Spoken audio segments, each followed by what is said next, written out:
Bum bum bum bum, the misty mountains rolling. Bum bum bum, bum bum bum, bum.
Let's get this show on the roll. Yeah.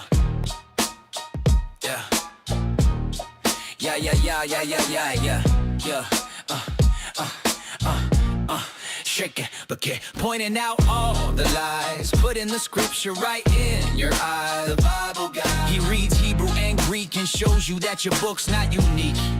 The Bible guy. He turns through the pages until every Christian rages. The Bible guy. Watch one time and you're hooked. Now let's watch why the Christians get cooked. The Bible guy. Howdy, howdy, folks. Bible Guy here, coming at you live from Northeast Texas.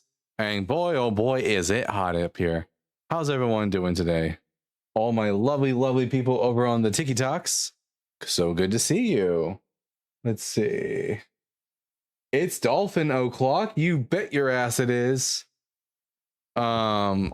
And it looks like we got someone coming up. Jake does atheism. Howdy, Jake. What brings you up, bud? Oh, sorry. How are you doing today? Hey, buddy. How you doing?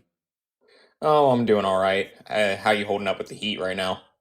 You know what? I'm from being from Texas, I'm quite acclimated to this. I'm fine. Everything's fine.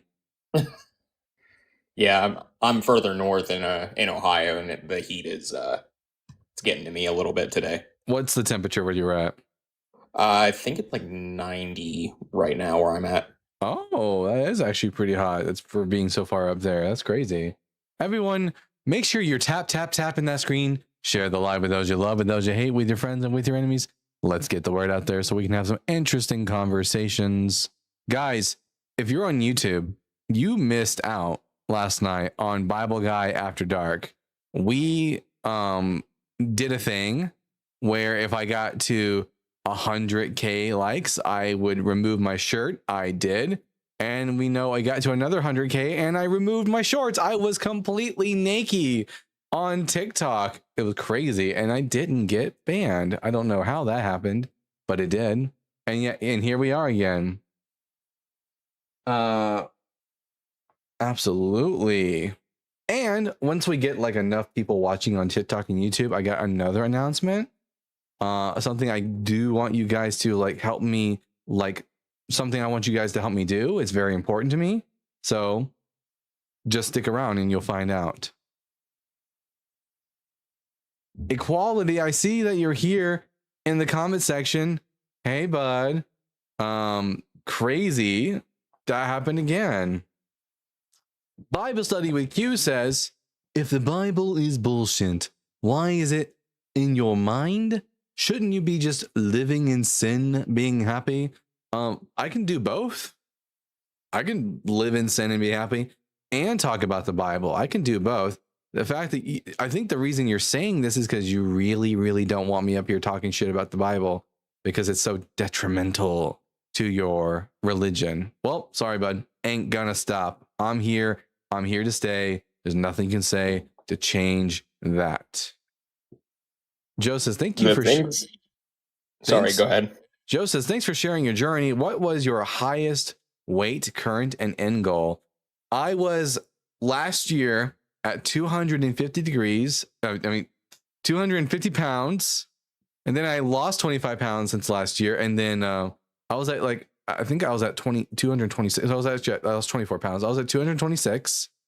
And then I recently weighed myself again. I've lost 3 pounds since the week and a half that I've been exercising. So that's nice.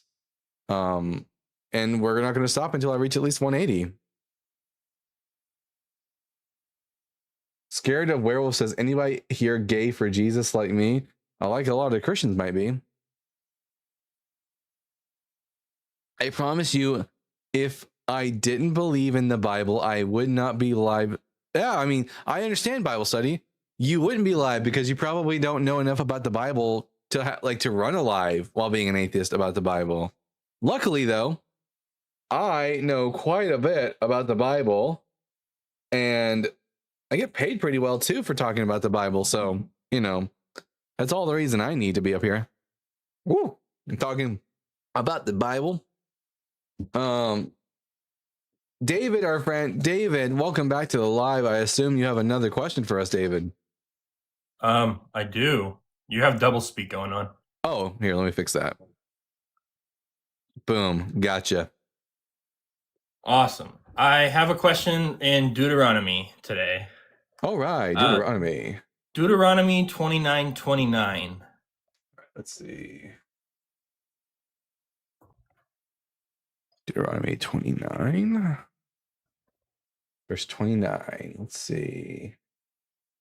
The secret things belong to the Lord our God, but the revealed things belong to us and to our children forever to observe all the words of his law. So, my question is, does this verse kind of hint at divine hiddenness in the Bible? I think that the thing that is just hidden here is like God's laws, which are now being revealed to the children of Israel. That's the thing that are hidden by God and are revealed to the children of Israel, because part of the covenant law is that they receive the Torah. Right, but it's distinguishing that the secret things belong to God and then the things revealed. It's distinguishing between two different things. These are probably references. I mean, the text is kind of ambiguous. Anyone can make anything of it, but really there's not enough here to make any sort of like definitive statement about what's being said. You have to insert things into the text that aren't there to really come to a conclusion about what's being understood here. Okay. Well, if the text itself claims that like some truths are intentionally inaccessible to human investigation, Mm-hmm. on what basis do you assume that historical critical methods can like fully access the Bible's validity? I mean, if another text that was an ancient Near Eastern text made a similar claim, would we also give it? But the thing is, we can't give the Bible special privileges. We have to treat it the same way we treat every other ancient Near Eastern text. It doesn't matter really if the text itself is claiming that secret things belong to God. That, you know, that's that, at the end of the day, that is just a claim made by the religious. Okay. To lead into my next verse in Job 38:4. Let's see.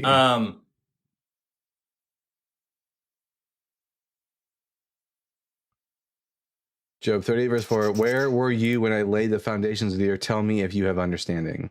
Yeah, Job, God basically telling Job, like, you can't question me because I'm God. Right. Do these two verses have any sort of connection? You know, in the way that like the Bible's trying to claim that God intentionally has secrets hidden from the natural world? Well, this isn't really about secrets necessarily. This is about Job, a God pointing out to Job that Job is this tiny mortal and he wasn't even present when God created the heavens and the earth. He also goes on to say that, you know, who else can like bind Leviathan and who can do all these mighty magical feats? It is only I. It's all an attempt to get Job to like stop questioning Yahweh and his power. Because despite what some Christians out there want to believe, the entire point of the book of Job is simply that shit's going to happen. Yahweh's in charge and you really can't question him on that, which is, I mean, very convenient for the believers, but you know, for the rest of us who engage in critical thought, like it's not really all that like impressive to us, you know? Yeah, you're right. I just was curious about like if the Bible supports divine hiddenness. Divine hidden is that God hides himself. Yeah, at least in certain aspects. I mean, there's definitely has the ideas in the Bible that God has secrets, but that's pretty much standard in all mythology. The gods are always on some level beyond mortal understanding, and don't fully reveal themselves to mortals.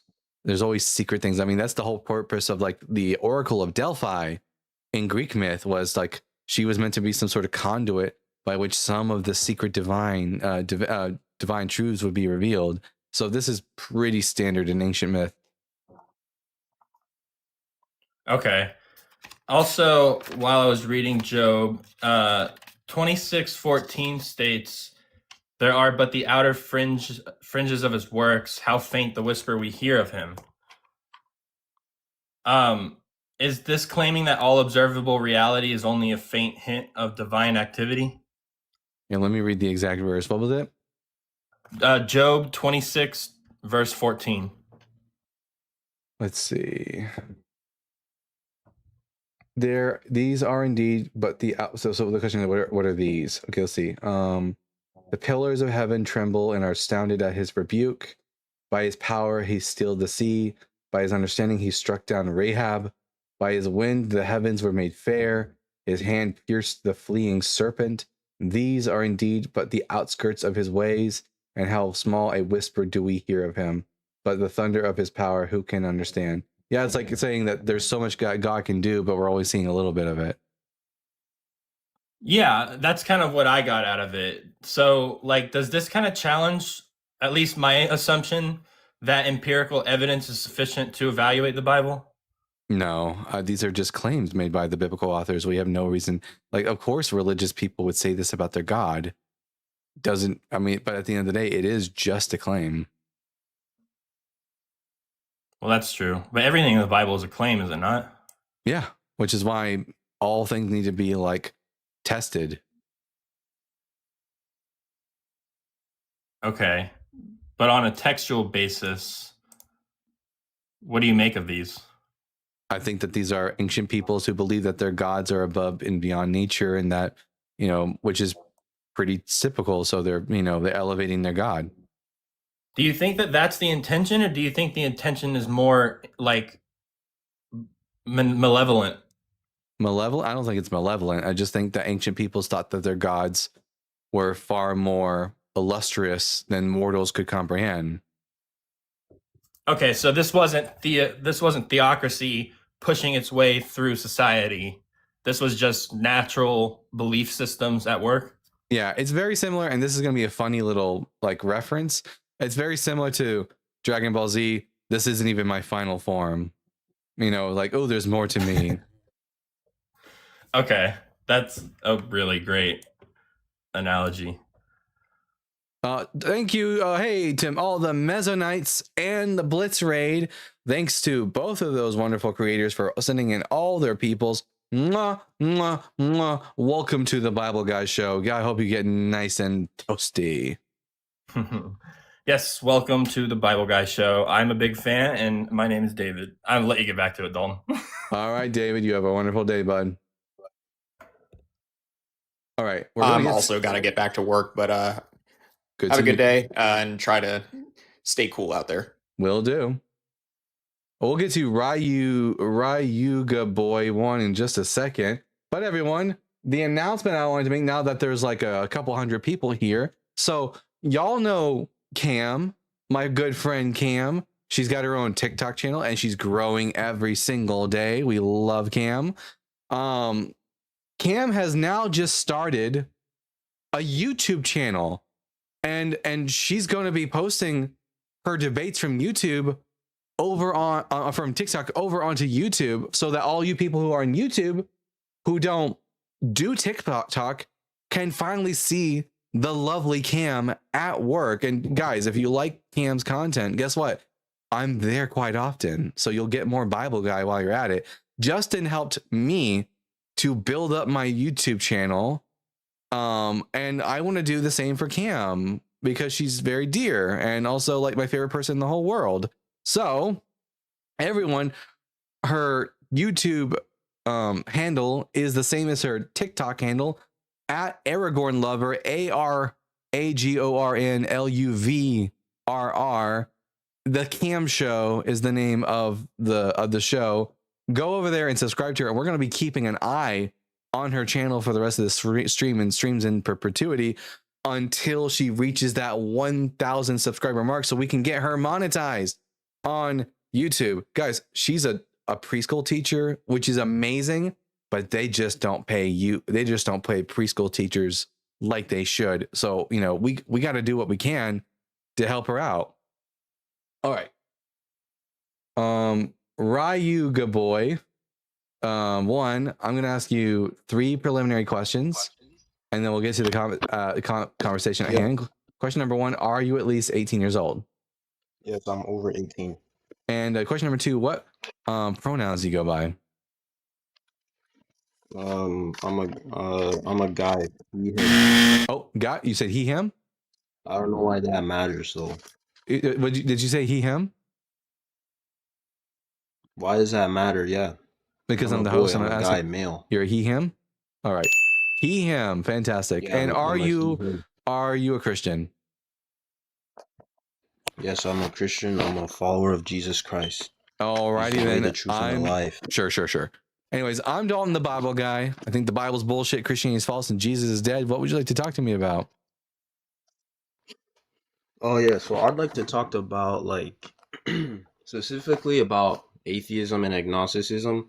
I know that you guys or atheists don't believe in God or a creator, but agnostics believe that they don't know if there is a creator, correct? Well, agnosticism and like atheism aren't mutually exclusive propositions. I'm an agnostic atheist. Like, I don't believe in God, but at the same time, I recognize that there's always the chance that a God could be out there. So, that's why I'm an agnostic atheist. Right.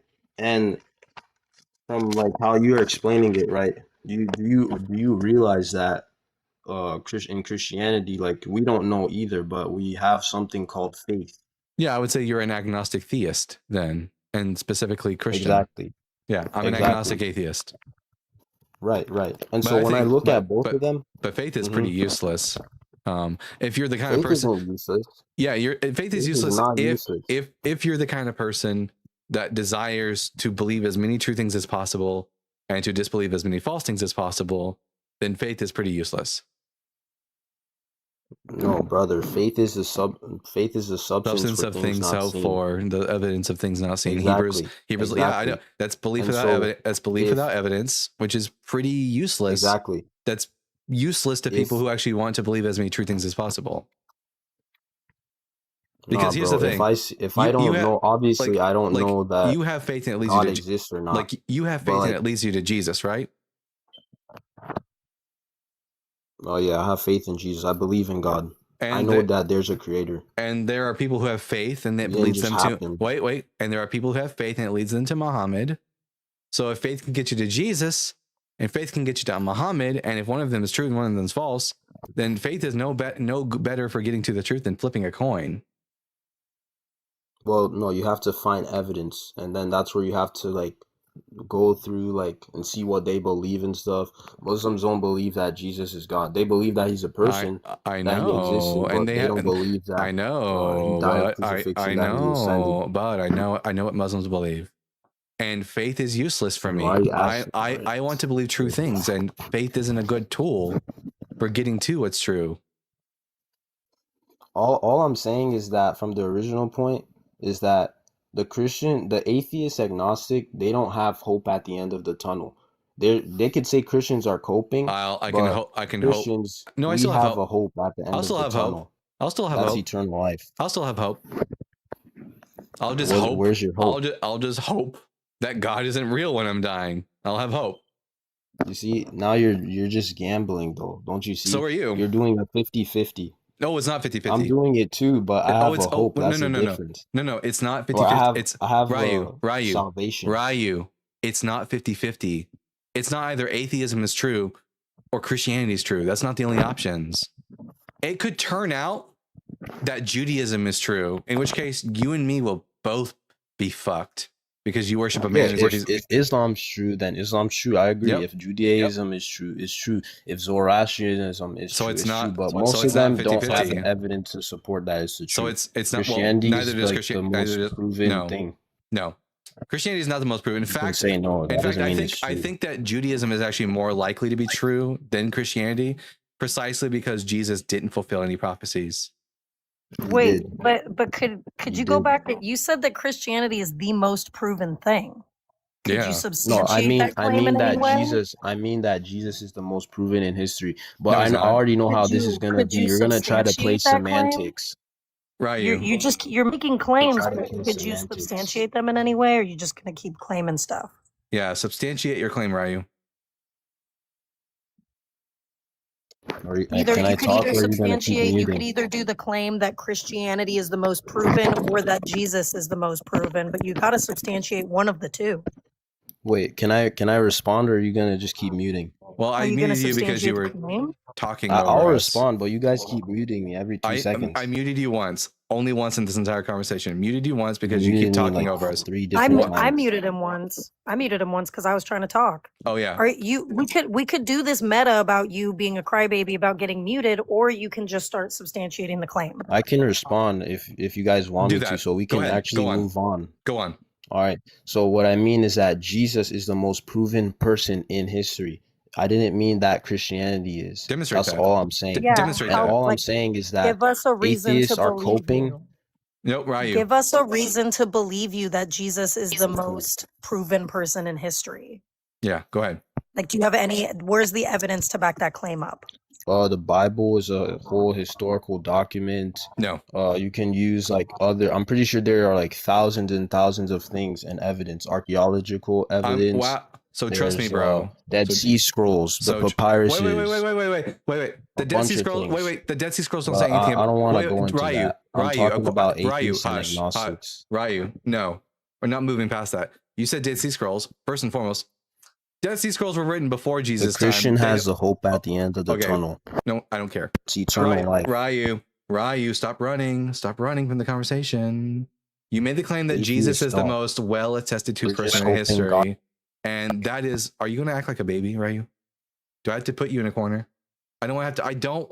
Listen, Ryu, you can go. I have plenty of conversations with Christians where I don't ever, not once, have to mute them in the conversation. I know you were just in Mezzo's live, by the way. I know you don't want to have a conversation. But guess what? Fun fact. Here, wait, that fun fact. We'll have a conversation. Keep breathing. Anyways, this is my show, and you are going to behave yourself. Now, you made the claim that Jesus is the most well-attested to person in history. Then you mentioned the Dead Sea Scrolls. But fun fact, the Dead Sea Scrolls don't say jack shit about Jesus. Are you aware of this? Trying to talk. Someone kept muting me. That What do was you me. mean?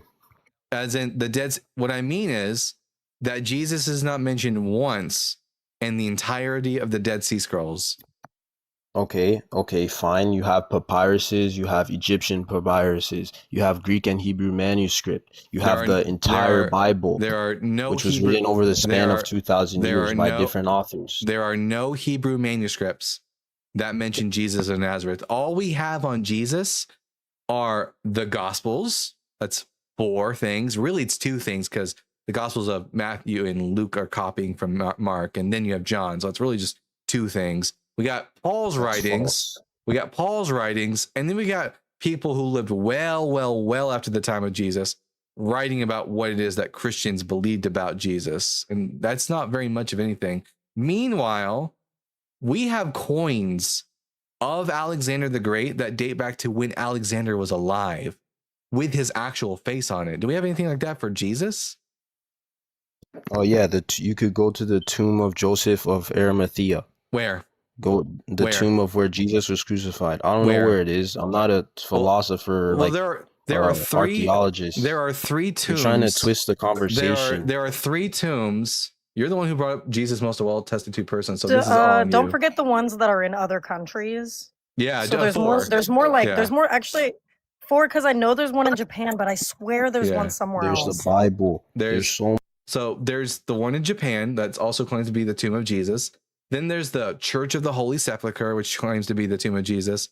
Then there's the Garden Tomb, which also claims to be the tomb of Jesus. And then recently, the Talpiot Tomb, which actually had a bone box in it with the bones in it with the name Jesus, son of Joseph on it. Oh, kind of, if that one's Jesus's tomb, it's kind of fucked for Christianity. But like, you can't point me to a tomb of Jesus. No one can. Got it. But can I say this one thing? Notice how from the whole, before we introduced BC and AD and all of that, we don't use that anymore. Notice how we have all of these different evidences and all these different things. Surely at one point you have to realize, please tell me you're gonna understand this. You have to realize that if we have all these things, all of these different evidences and stuff, at some point there had to be some person, some Jesus person that all these Yeah, people are talking about. He maybe, had to have lived. He had to have existed. He had to maybe. have done all these miracles Oh and the disciples and the whole Bible thing. No, that's not necessarily true. Like there could have been a Jesus guy who took a huge L from the Romans. That's simple. I don't know why you're unmuting yourself. Anyways, so who took a huge L from the Romans at one point. Yeah, the magical parts of the story, those don't have to be real though. Like I also think that there may have been an Apollonius of Tyana. I don't believe the magical claims about Apollonius of Tyana though. He was a Greek who had a lot of similar miracles to Jesus. In fact, there's a myth about him resurrecting from the dead, like Jesus. So sure, there may have been a Jesus, but he didn't do magic. Right. Okay, there may, but you have to. Well, you do understand what you're saying, right? More than you do, yes. Also, change the batteries in your smoke alarm, please. Okay, you do realize that there had to have been something, and so for you to say, just a guy, say all these things that it just didn't happen, it's just fake. That's kind of not really smart. No, Ryu, I can prove to you that there are some things in the Bible that couldn't possibly have happened in Jesus's life. Okay, so wait, hold up. If you disprove me, hold on. If you disprove me right now, do you think that disproves the thousands of years of theology that have been supporting Christianity and the Bible? Well, no, the theology doesn't prove anything. Just answer the question. Sure. Yeah. Don't why play not? semantics. Sure. Why not? Yeah. I'll destroy Christianity or whatever you need to hear. Anyways, so wait. What was your answer to that question? Wait. Before you go, I said maybe here, ears. Take the earwax out. Take it out and listen. I'll utterly destroy Christianity for whatever you need to hear. I'll utterly destroy Christianity. Sure, whatever, bud. Now, are you familiar with the nativity of Jesus? Well, you can't. Are you familiar with the nativity stories of Jesus? Anything that isn't about the Bible that talks about. This is the Bible. I don't know what that is, but anything that doesn't say that Jesus is stories God of Jesus and the Holy Spirit, the Father, the Son. Pay attention. Pay attention. Pay attention. Pay attention. All right. Now, are you familiar with the birth stories of Jesus? What do you mean, like the birth stories? Jesus fuck. Which one? Okay. Which word did you not understand? Birth or stories?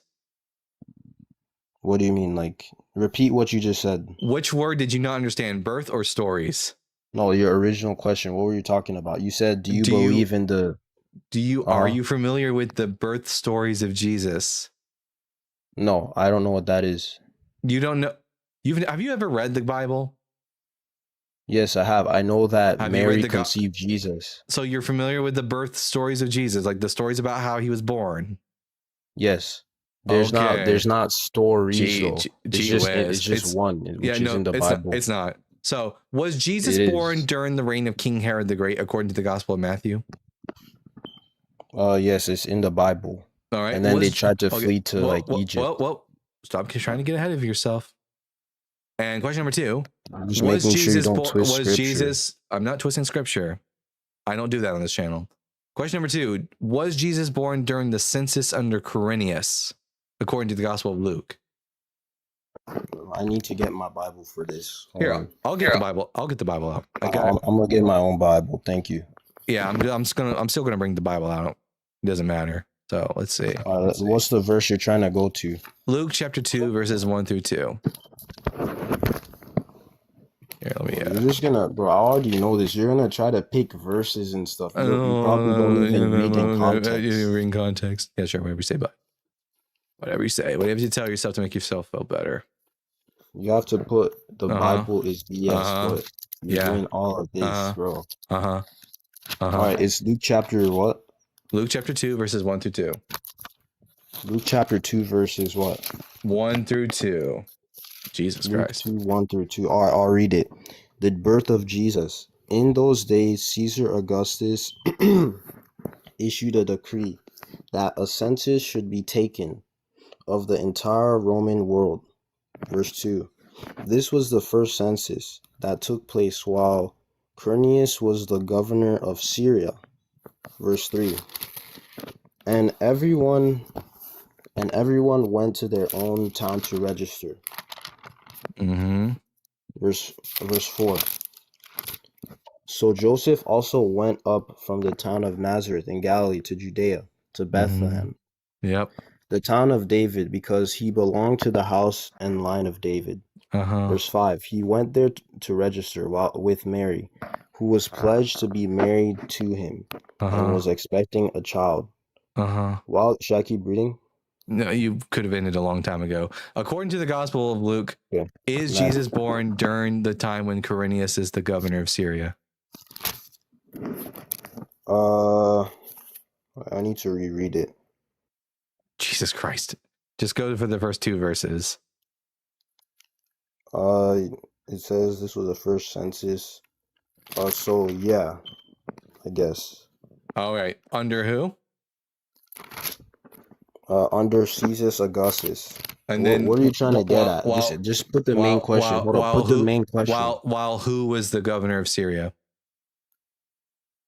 Are you sure that's verse 2? Yes. As Cam says, my kid reads better than this Quirinius Christian. was the governor of Syria. All right. So are you gonna get to the main question or just play semantics? Are you gonna get to the question? This is not semantics. Stop crying. Stop crying. It's okay. No one's crying, bro. You're okay. You're okay. Trying to play You're semantics. okay. You're okay. Shh. You're okay. You're okay. You're not even funny. You're bro. okay. Just say the question. Shh, baby. Shh. When did King Herod the Great die? I don't know. I don't know when all these things that you're trying to talk about in the exact verse. Stop trying to run away from the main Ryu. question, bro. You're embarrassing yourself. You're Bible guy. Can Yeah. I just cut in here and say, Yeah. I think even if he was to shut the fuck up and let you make your point and he would answer the questions and actually engage, at the end of this, when your point is made and you point out that there's no way that both of those stories of Jesus's birth could be true, he's just not going to understand it. I feel like up until this point, he's given us absolutely no reason to think that he has the boots for this hike. That is true. And as Cam did say, her 8-year-old probably has more reading comprehension than Ryu does. So Ryu, I'm trying to be calm and reasonable with you, bud, but you're not doing a very good job here. Now, I'll just explain only once to you, and only once. King Herod the Great died in 4 BCE. Okay? And then his son, Herod Archelaus, became king in his place for 10 years. And Herod was so bad at his job that they fired him. They deposed him. They kicked him out of the country, sent him into exile. All right. And then that region called Judea that Archelaus and Herod were ruling over at one point in history was annexed to Rome. And then that's when Quirinius became the governor of Syria and did his taxation over the people of Judea 10 years after Herod died. To say that Jesus is born both during the reign of King Herod the Great, but also during the census of Quirinius, like Luke says, would be like someone writing 2 different biographies about the Bible guy, one saying that he was born in 1996 and one saying he was born in 2006, which is impossible, right? Yeah, can you still hear me? Now I can. All right, so you said it's not possible. Yeah, sure, it's not possible. But if Jesus rose from the dead, everything in the Bible is true. Wait, so you still fail wait a to minute, prove wait how a minute, wait a Christianity minute. is false. Everything in the Bible is true. So wait, did Jesus? I'm just asking this question. When Jesus was born during the reign of King Herod the Great, did he like crawl back up into his mother's vagina so he could be born 10 years later during the census under Quirinius? Okay, first of all, I don't know what you're yapping about to get your sources from. I don't know. I know you don't know. The Bible's his source. Yeah. I told you he wasn't going to get it. I told you. I saw that coming from a mile away. You called that. Real quick before we move on to the next guest, and everyone, I am keeping my guest number really low today so that there's no chaos. Let me see. Let me go over here to YouTube real quick. I'm gonna check up and see if anyone else has. We're keeping a close eye on the Cam show numbers today and seeing how many subscribers we have left. If you guys like Cam, you're seeing her on screen right now. You think I see all your comments. You think she's funny? You think she's awesome? Then make sure you go to @Aragorn Lover, LUVRR, and it looks like, oh my gosh, 14 subscribers already. Fantastic. We went from 0 last night to 14. Everyone, make sure here. I'm going to show you on my screen. There you go on YouTube. There you guys go. On TikTok, there you guys go. Go over to the Cam show. Ooh, that's not good. Go over to the Cam show @Aragorn Lover. Subscribe right now. We're trying to get her to 1,000 subscribers so we can get her monetized on YouTube. Everyone, thank you so much. If you love the Bible guy and you want to do me a solid, go ahead, do that thing. All right, we're going to move to XYZY. Hopefully this person has better reading skills than Ryu did. I don't have high confidence though, but we'll see. We'll see. XY, I'm going to ask you. Oh, they don't know where they went. They disappeared. I invited them up and then they disappeared. They've been asking to come up. XY, click that request button, come on up, and we can have a conversation. Man alive. But we do have a super chat. We got a couple super chats from, let's see, @JemNico6 with the $5. Stop rubbing your mic, Ryu. It makes it hard to hear your smoke detector. Mezzo about an hour ago. Oh, man. I don't know what it is about these Christians and their smoke alarms. It's like, is being a Christian make it to where you can't afford batteries or something? I don't understand. When I was a Christian, I always had batteries in my smoke alarm. But maybe we're not hearing their smoke alarm. Maybe they haven't changed out the batteries in their brains, everyone. And that's what we're hearing. And @Bob's Barrett with the £2. Hello, Governor. You need a bunch of keys to jingle as with kids. I did have keys to jingle. I don't know where I put my car keys. I'll have to go and find them after the show's over so I can start jiggling them again, because god damn, it actually worked. I would jiggle them keys and it would get the Christians to focus up a bit. So, you know, good call on that. Well, we don't got anyone else right now except for Ryu who wants to come back up. Maybe Ryu this time will actually be able to have a straightforward conversation. Listen, the guys, the Bible guy, he's infinite in mercies, all that nonsense. So don't say I didn't ever do anything for you, Ryu. I'm going to try again. Thank you for the capybara. For Cam, absolutely wonderful. Keep sending her gifts, everybody. Ryu, I'm going to try this again, bud. We're going to try to have a conversation. All right. Wait, is this the same Ryu? Same Ryu, guy. can you articulate the Bible guy's point between the two Gospels? What was just explained to you at length? So basically, he's saying that the King Herod thing, that it contradicts.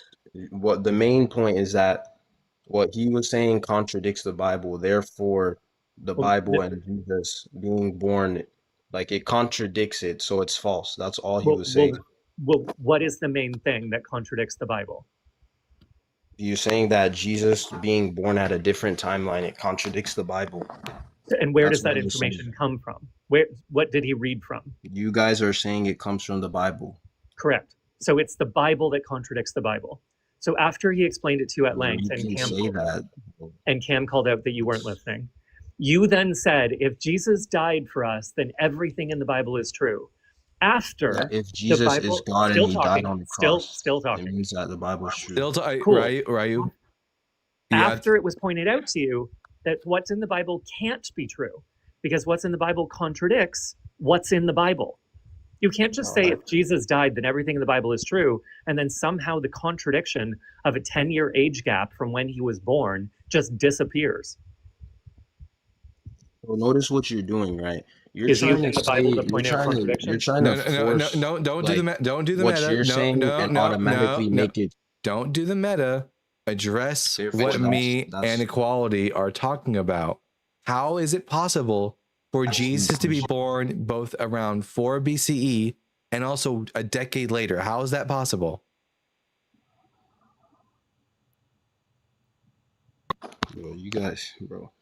It doesn't make sense, but that's not the truth though. It is You the guys truth. So the notice what Bible's you're not the doing. truth? You're trying to say that Here, let's fact check this real quick. I'm gonna fact check. I'm gonna pull up and I'm gonna see this is a waste of time, bro. You need to repent. I You gotta agree it is a repent, waste of bro. time. You're brain dead. You So gotta repent. you know, but let's take a look. When That's all I'm did gonna say. King Herod the Great live? Let's see. When did King Herod the Great live? King You Herod the gotta Great repent, lived bro. You're from playing games with God and you're 72. No one joking gives with a your shit. soul. No one gives a shit, baby. Anyways, Herod the Great, Notice the Herod the First or Herod the Great lived circa 72 to 4 or 1 BCE. So 1 BCE at the latest is when King Herod the Great lived. All right, now let's do a little research on Quirinius. When did Quirinius, Publius Sulpicius Quirinius, when did he become the governor of Syria? Let's take a look at that. By 1 AD, blah, blah, blah. After the banishment of Herod Archelaus in 6 AD, that's 6 CE for all you cool cats out there, Judea, the conglomeration of Samaria, Judea, and Idumea, came under direct Roman administration, with Coponius appointed as prefect. At the same time, Quirinius was appointed legate of Syria with instructions to assess Judea province for taxation purposes. Do you know where we get this information from? Notice how I didn't curse out you guys out. I love you guys. I Wow. want you to Ew, Yeah, ew, the ew, preaching meta crap gross. is just gross. Don't ever do it. Also, preaching isn't an argument. When someone points out to you that the Bible contradicts the Bible, and you just respond with, I love you guys and I want to see you in heaven, it's really fucking disingenuous and gross. Ew, Don't preach. love bombing is so disingenuous. No one gives a shit if you say you love us. If you're like, you're dumb. You're just, listen, I'm just going to say this about you. You are dumb. You are mentally deficient. You're not capable of walking through the conversation, understanding what's being said to you. So what do? You resort to dumbass preaching. It ain't going to work here, bud. It ain't going to work here. Mezzo When it was cooked your pointed out ass, to and now I you- cooked your ass. You flayed him.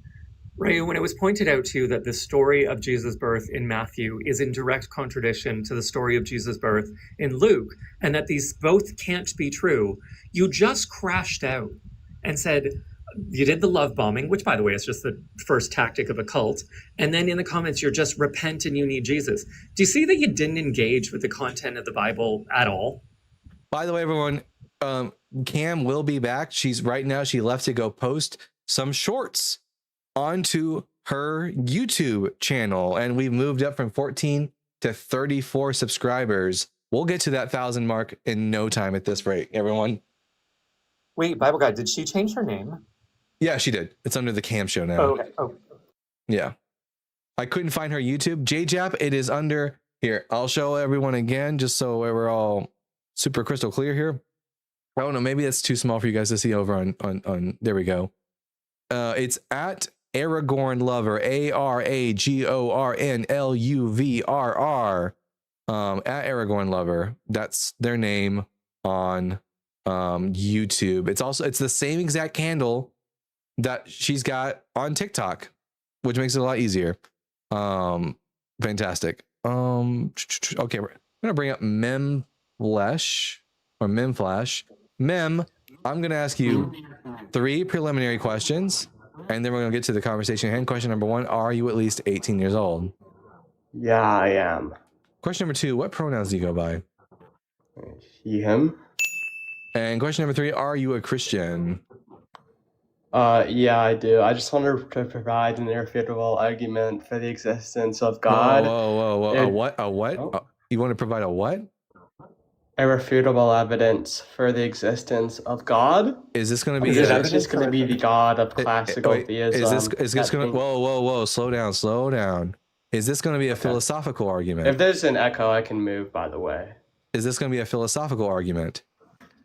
I'm not really sure what that means.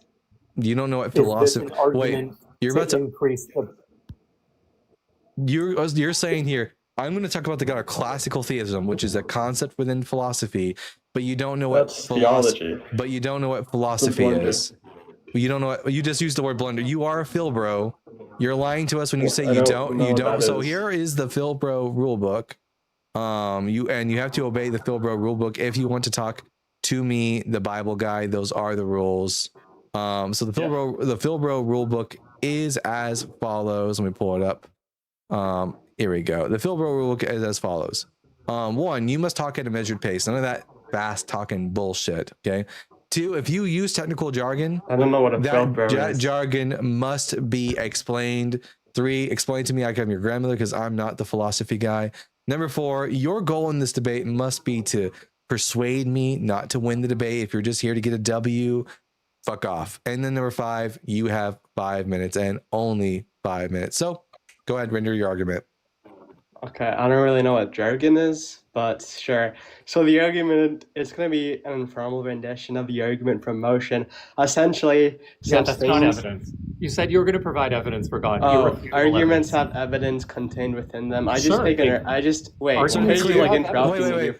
be clear, you are in fact a liar. This is just wait. How? If the argument is sound, then the evidence is irrefutable. Where does the argument from motion come from? Who made it? The argument from motion is a posteriori, as it stems from these observations. A posteriori. Okay, sure. As it stems from these observations, and then we make these logically valid inferences. Who is the one who first gave the argument from motion? Aristotle, sir. And then Aquinas formalized it in a better version. So you know who Aquinas is, and you know who Aristotle is, but you don't know what philosophy is? Are you dodging? This is clearly a dodge. Just calm down. You said that you had evidence for God, and what you have is an argument that may include evidences, but philosophical arguments that include evidences can give you a good reason to assume that something is true or believe that something is true or increase the probability that you should believe that it's true, but that is not irrefutable evidence. Irrefutable evidence is consistent, measurable, repeatable. You don't have that, you little liar. But even then, equality. I want to point out the fact that this person is a liar.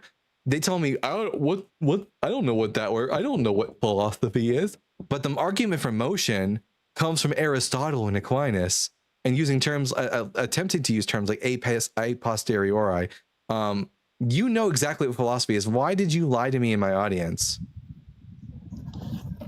Sorry. I guess I actually apologize. I didn't mean. I thought it was like a joke. I didn't really mean to come off as lying, but I do. Philosophy, right? Like if God existed and were real and engaged with us in any actual way, the evidence that you would run to would be empirical evidence. You would, I don't know, use a fossil record or something. The fact that you're like, no, I have evidence, it's irrefutable, and let me just explain a 7-step premise that starts with God is real. Per premise, sir. Is already conceding that you don't have evidence. Okay. One, you already conceded that the argument may contain evidence within it, so it's going to be a blunder. Oh, sorry. Wait. Sorry. Rule number 1. What was rule number 1 on the Philbro rule book? Repeat I can't really read. I'm illiterate. It says. Okay. Sorry, I don't talk to illiterate people.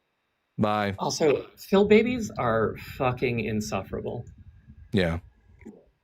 A liar, and then when I pointed it out, he lied to me again. So I'm illiterate. No, you're not. You're a fucking liar. You're an embarrassment to your species. You're an embarrassment to your religion, and you should just get off of TikTok and stop, because you've turned more people away from Jesus in this one argument than you'll ever bring to Jesus. So and turned more people away from philosophy. Dalton, I have a dog, and he can fly, and if you want evidence for it, I'm going to provide you a syllogism. I'm going to just tell you that a flying dog is logically possible. Yeah, and that's such good evidence. You couldn't just show me the flying dog, you had to go through all the philosophical bullshit. Yeah. No. I can't show you the flying dog. No. Yeah. I can show you an empty grave though, where the flying dog used to exist. The empty grave. The argument for the I love that. 1 second, I gotta bring up something here in my. Where did I put this at? Because now I have. Background music. Where did I put that at? Give me a second. Pictures. Say pictures. I should have had this ready beforehand. Anyways, everyone make sure you're tapping that screen. Why so many atheists are LGBTQ? Because, you know, we don't have any like religious systems that are oppressing our sexuality in any way, you know? Also, I would argue as an LGBTQ, I am an atheist because the belief that a space wizard spoke the universe into existence is profoundly effing stupid. I'm an anti-theist, recognize that religion is dangerous and problematic because they've been killing people like me for their entire existence. So being LGBTQ is not necessarily a good reason to be an atheist. Being gay has nothing to do with whether or not a God is real. But being LGBTQ is a great reason to recognize that Christian mythology, Islamic mythology, they use these evil ideologies to perpetuate real life harm. I think the real question you want to ask is, why are you comfortable with that? Yeah. All right. We have here Dialectical Demon. Dialectical Demon, I'm going to ask you 3 preliminary questions and then we'll get to the conversation at hand. Question number 1, are you at least 18 years old? Yeah, I'm 18. Question number 2, what pronouns do you go by? Pronouns. I go by he, him, / his. And are you a Christian? Yeah, I am. All right, what brings you up to the Bible Guy Show? I think the Bible's bullshit, Christianity is false, and Jesus is dead. Yeah, so there's a sound argument in favor of the proposition that there's... Are you the same person that was just up here? This is the same little girl that was just I use such theory. Yeah, so I'm not on this. A dialectical demon, I'm about to make an example of you. Why is it that Christian men don't know about consent? Do you know that what the word no means? This is like a dodge. Do you want the argument? Do you know what the word no means? This is a dodge. Do you want the argument? Do you? I know you're dodging the question.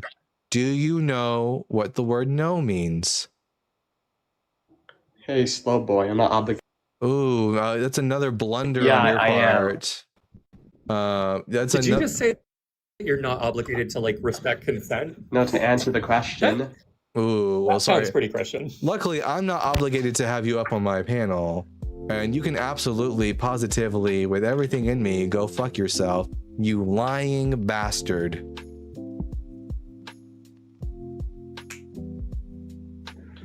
Yeah, where's my red flag at? I need to get my red flag back up here. Wait a minute. Here it is. If I go up here, red flag. I swear to God, if this is the same guy who's coming up. All right, let's see. We'll see. Camden Hill, are you at least 18 years old?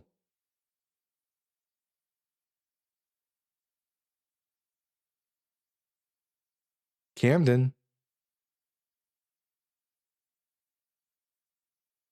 Camden, you're muted. You need to unmute yourself.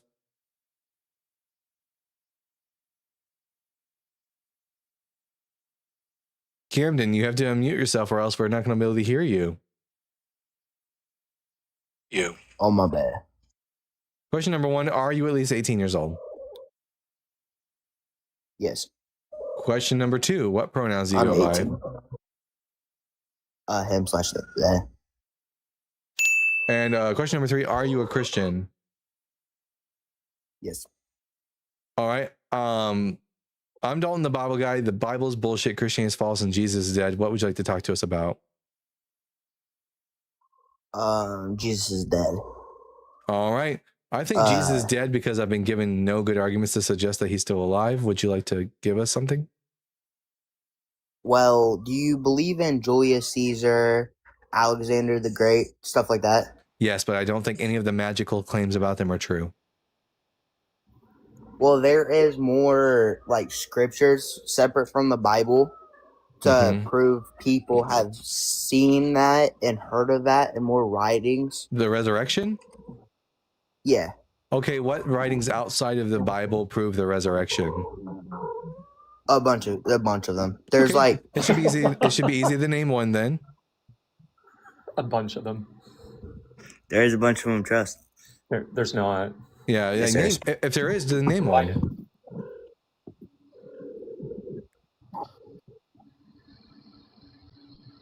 And also, how is Christianity false? Not also. We're not going to move on until you admit you either give us the name of some of these sources or you admit you just made that up.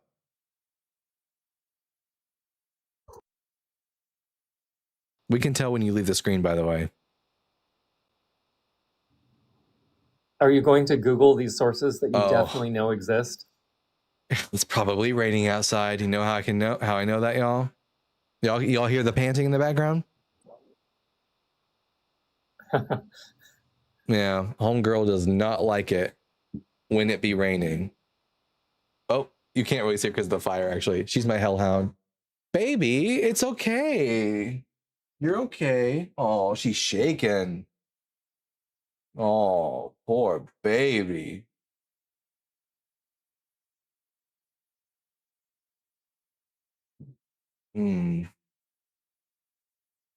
Let's Camden, by the way, we cannot hear you if you're talking to us right now while you've left the screen. There you go. All right. There's Roman writings. Okay. What Roman writing? On the resurrection. All right, name it. It's name this text. Tacitus. Tacitus. I don't really know how to. Tacitus doesn't provide any evidence for the resurrection. All Tacitus does is tell us that Jesus was crucified under Pontius Pilate. That's it. Jimmy boy, how did you know that? Because I know this shit. You do. Yeah. That's why I think Jesus. You know the crap that you just Googled 10 seconds ago? It's not profound. It's just that the claim that you made earlier that there's all this evidence of the resurrection of Jesus is just straight up false. There isn't. Is there any evidence that he's dead? Yeah. Human beings don't live past to be like at least 150 years old. Actual evidence of the biblical Jesus. Yeah. Premise number 1, humans are mortal. Premise number 2, Jesus was human. Conclusion, Jesus is dead. He was also full God too. He was full human, full God. Okay, prove that. Prove that he was human. No, prove that he was. Well, you admit prove that he was Jesus. dead. Wait. Prove, no, I don't have to prove he was human. I don't have to prove he was human because you also agree that he was at least in part human. So we're already in agreement that he was human. The only one who's making a novel claim here is you, who's making prove the claim that he's dead, though. Prove that he's dead. Prove that he's humans. Dead. Humans are not immortal. Humans are mortal. Jesus lived 2,000 years ago, therefore he's dead. Gods are. Okay, prove that he is God. To prove that. Yeah. There's a full book. I've read it. Yeah, it's bullshit. Do you think that people can live to be 900 years old? Yes. What would make you believe that? The Bible. Okay. So the Bible says it, and I'm asking you, what would make you think that it's true? Because I believe in my whole heart that the Bible is true. But it's not. And so you believe it's true because you believe it's true. That's a really compelling argument. It is. Give me evidence. Give me reasons to think that the Bible is true. Give me evidence the Bible is not real. I think the Bible. Okay. 900-year-old people talking animals that live inside of a fish. It includes zombies, giants. Is this your first day on the internet? Dragon. Is this your first day on the internet? No. Do you think that these are the most low tier arguments for God I've ever heard? You're just saying, prove he's not. Here, if I tell you that there's a teapot orbiting Jupiter right now, do you believe me? If you show compelling evidence. No. Prove there isn't. I don't have to. Oh, okay. In the same way, I don't have to disprove your point. You are the one making the claim that God exists and that Jesus is God. Therefore, the burden of proof is on you. I don't have to disprove jack shit. If you can't prove your point is true, then I'm not obligated to believe it. But you haven't proved that the Bible isn't real. That is my proof. The Bible is real. The content in the Bible isn't true. There's a difference. I got a Bible on my desk right now. Look at that. Bibles are real. I have a copy on my desk right now. Well, if there wasn't any proof, why would people believe in it? Why is Christianity the biggest religion in the world? Camden, no one can hear you talking while I'm talking. Thank you very much. Anyways. Now, but the content of the Bible doesn't comport to reality. If you want me to believe it does, you need to provide the evidence, big boy. But why would it be the biggest religion in the world if there was no evidence? The sword. That it's not real. It was spread by the sword. by force. Ever heard of the Inquisitions? And the indoctrination of children through fear. Yeah. If you tell people, hey, if you don't believe in my thing, you're gonna burn forever. That's a really good tactic to spread the religion, even if you don't have any good points. Camden, when Islam takes over as the world's leading religion, and it will, and quite likely in your lifetime, does it become true then? If someone, yeah, I guess. So when everyone on planet Earth believed the Earth was flat, it made it true. No one. Everyone believed it. Well, there was no proof that it was, because there's not a whole entire book. Well, the Bible says that the Earth is flat. But there's no evidence on it, though. There's a whole book on evidence. There's a whole book on evidence. The Bible, yes. I should be careful what I say. It doesn't actually say the Earth is flat. It suggests that the Earth is flat in several ways. And it was wrong. So the popularity of a belief doesn't make something true. When you just say that Christianity is the most popular religion, yeah, it's spread through the indoctrination of children through fear and also through violence. The fact that a lot of people believe it to be true doesn't make it true. And when we ask you, why do you think it's true? Your response is, I think it's true. So why do people believe it? Because they're like you. Like me, how? They just believe it because they believe it. They have no good reason. They don't have any evidence. They can't have any good reason not to believe it. I do. It's a book about talking animals and dragons. That's absurd. Talking animals don't exist, buddy. We have no evidence that animals talk. We have no evidence of magic being real. We have no evidence of gods existing, no evidence of dragons and giants. That's why I don't believe in this book, because it's full of bullshit like that. And like Equality already pointed out, the Bible suggests and says flat out at one point that the Bible is a circle, which is flat. And it's not. The Bible says stupid, wrong shit. It says that the hare, H-A-R-E, is a rudiment that can chew the cud. It doesn't. It says that the Earth is 6,000 years old. The Earth is not 6,000 years old. I have zero reasons to believe that this book is true.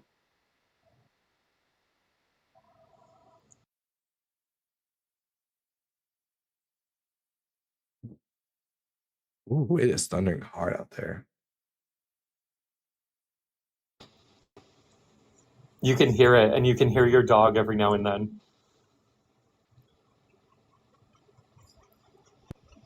Are you an atheist? Yes. Wait. What is this? Here, look at this. All right. How do you think? So, do you believe in the Big Bang? I guess. Are we pivoting? No, just answer my question. Do you believe in the Big Bang? This would be a pivot. Are we? We can pivot if you want, but you need to acknowledge it. Yeah, sure. It's a pivot. All right. I accept the evidence for the Big Bang, because not only do I believe it happened, but it's still happening right now. So you would rather believe in things that I can see happening right now than invisible things I can't see? Yes. That a big what is the Big Bang? That everything in the universe was just a little ball. What is the Big Bang? Tell us what the Big Bang is in your own words. Yeah. Let's see if you even know what it actually is. A dying star exploded. Nope. Already wrong. Everything come back. You're already wrong. A dying star exploded? But you don't know what this thing is. And when you say you would rather believe, we don't choose our beliefs. You're presented with evidence, and you're either convinced or you're not convinced. And the evidence for the Big Bang, including what the Bible guides, God is real. It's still happening. The universe is continuing to expand. It's still big and it's still banging. Camden, this is Oh, are you gonna run away? Pivot. You gonna run? No, I got stuff to do.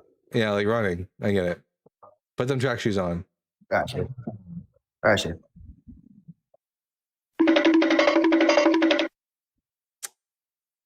Dude, can we get someone up here who is an absolute, like, I hate that I have to start using this word now because it's like such a Philbro word, but it is so apt. Can I get someone who's not absolutely low tier to come up and talk to me about the Bible?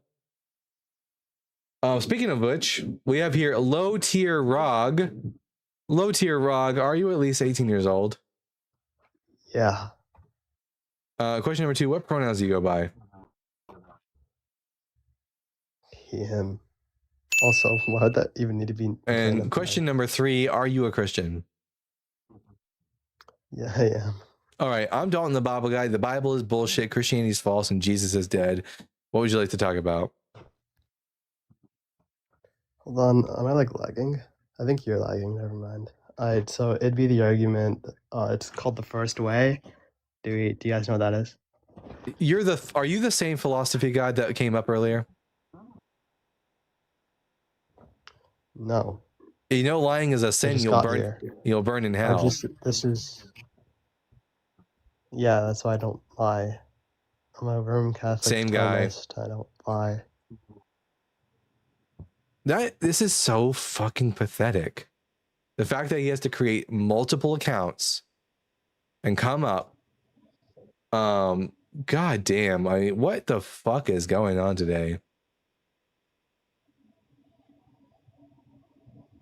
It's insane. Insane. Absolutely insane. Nini, do you want to come up here? Is that what's happening? Come here. Come here.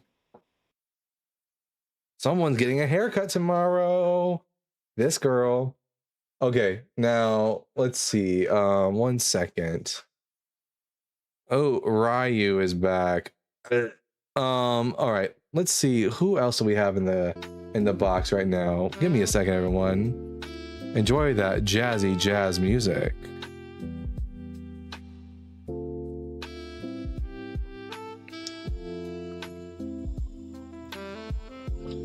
While the Bible guy is prepping his next guest, please like and share and tap the live, and send it to a friend or a foe.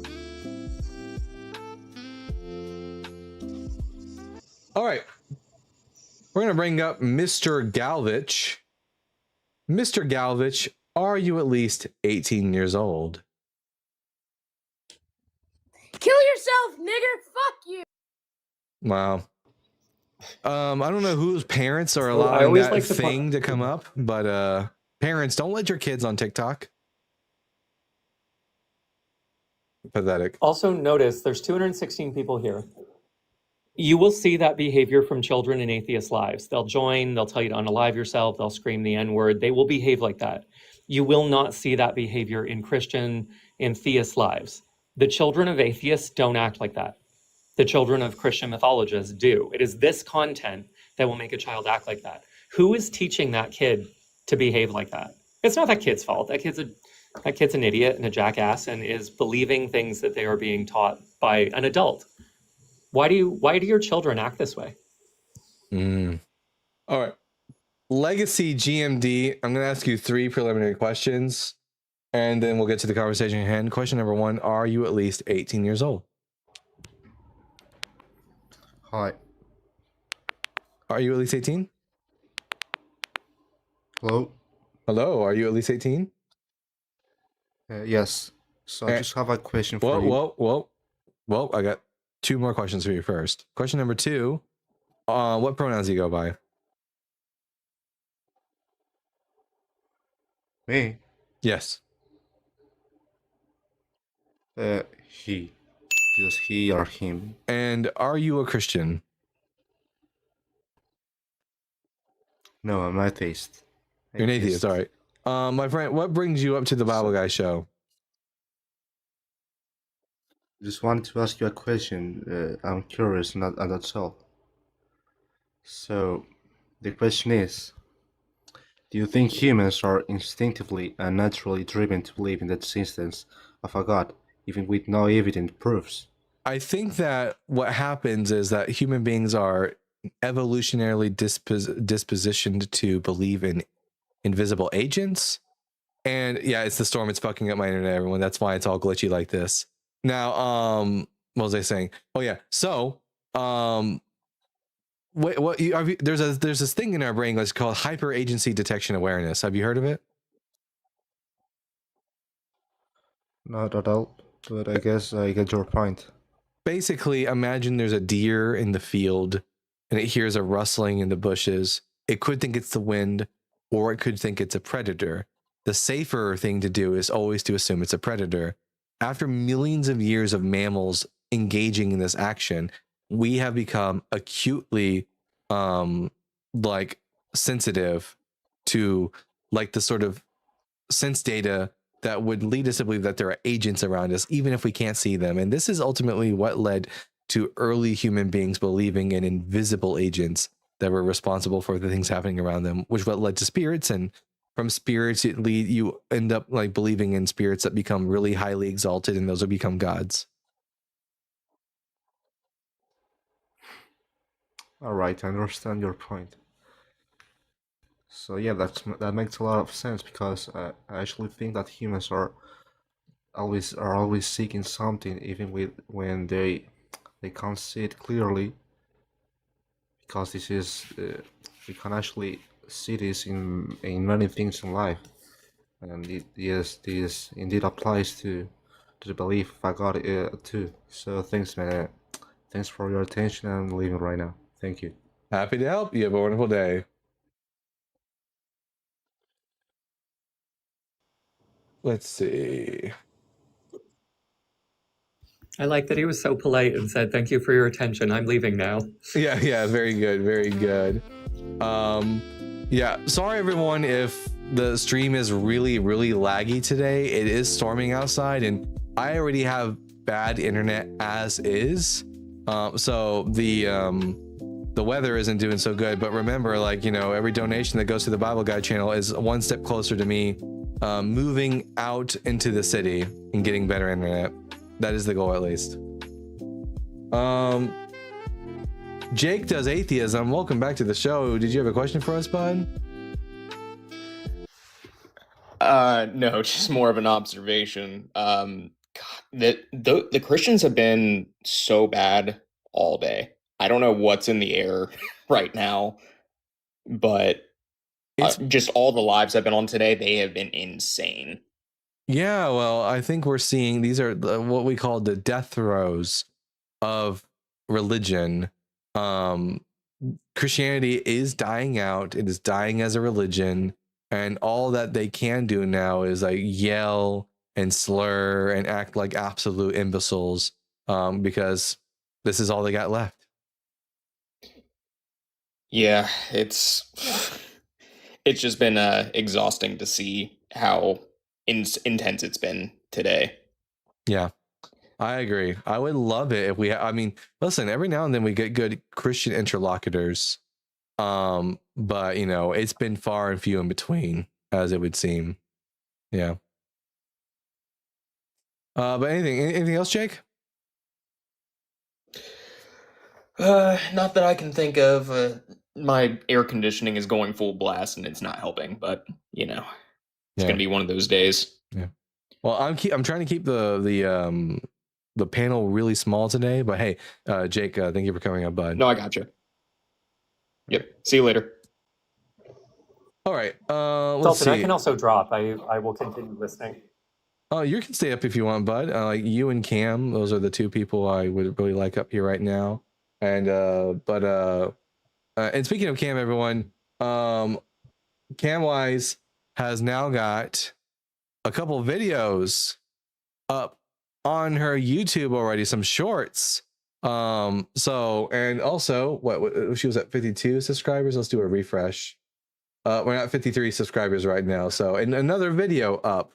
So she's hard at work right now, providing some content for you guys. So make sure that you're repaying her by subscribing, and make sure you hit the bell icon so you can get all her lives. Ultra Ninja, I'm going to ask you 3 preliminary questions, and then we'll get to the question at hand. Question number 1: are you at least 18 years old? God will not be mocked. Repent. Well, he's mocked all the time. So, anyways, question number 1. Oh, he ran. He ran. He wanted also, what do they even mean by that? God will not be mocked. God's mocked all the time. Yeah, pathetic. Real, absolutely pathetic. The same little Phil bro? Maybe, yeah. I mean, that was absolutely fucking pathetic. But we're gonna bring up the most insufferable cock I've ever had the displeasure of talking to in the last few weeks of my life. No degree required. Welcome back to the live. What the fuck did you want today?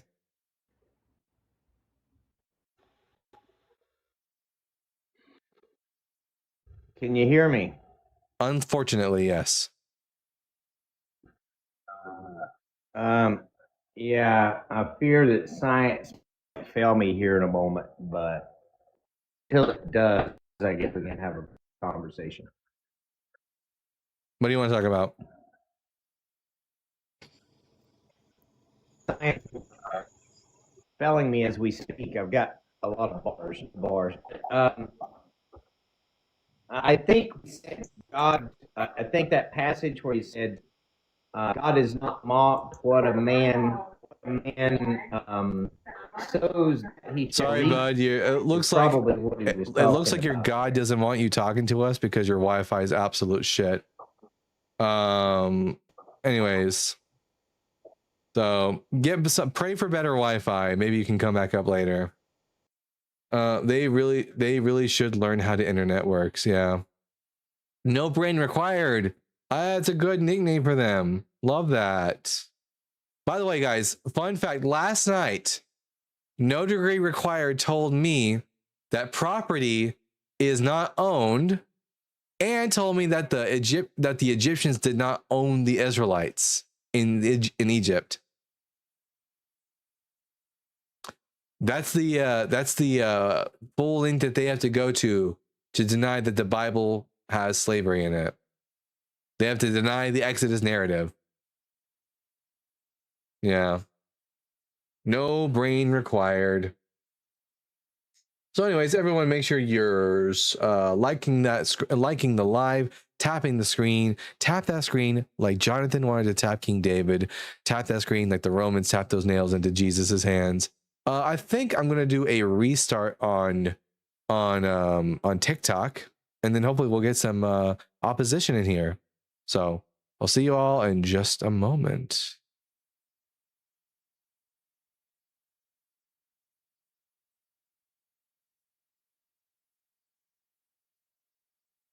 Baby, calm down. It's okay. You are okay. You are safe. You are behind me on the floor.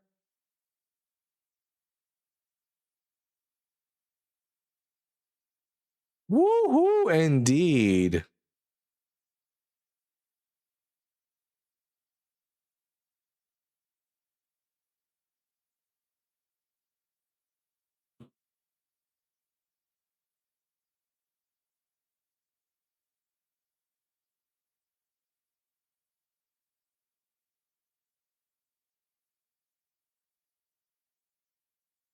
Oh, YouTube Punk. That's how I write my Y's after I write my U's in cursive. That's why that looks like that.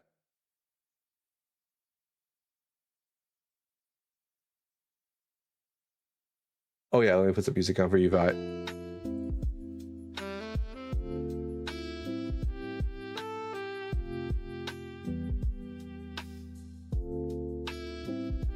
Look at her. Nuzzled up in my arms like this. Nini, are you good?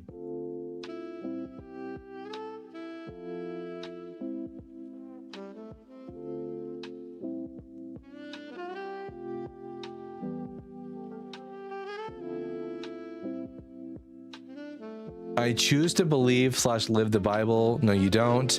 Changed my life for awesome. No, it didn't.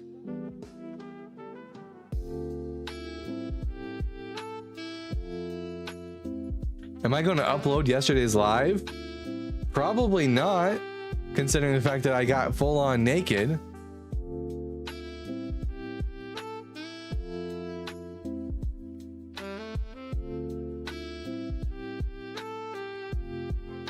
I mean, changing your life doesn't make it the true religion. I mean, that's true. Like, people's lives change when they convert to Islam.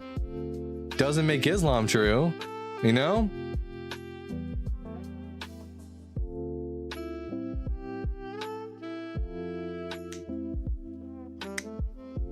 All right, Money the abolitionist. Money, I'm gonna ask you 3 preliminary questions.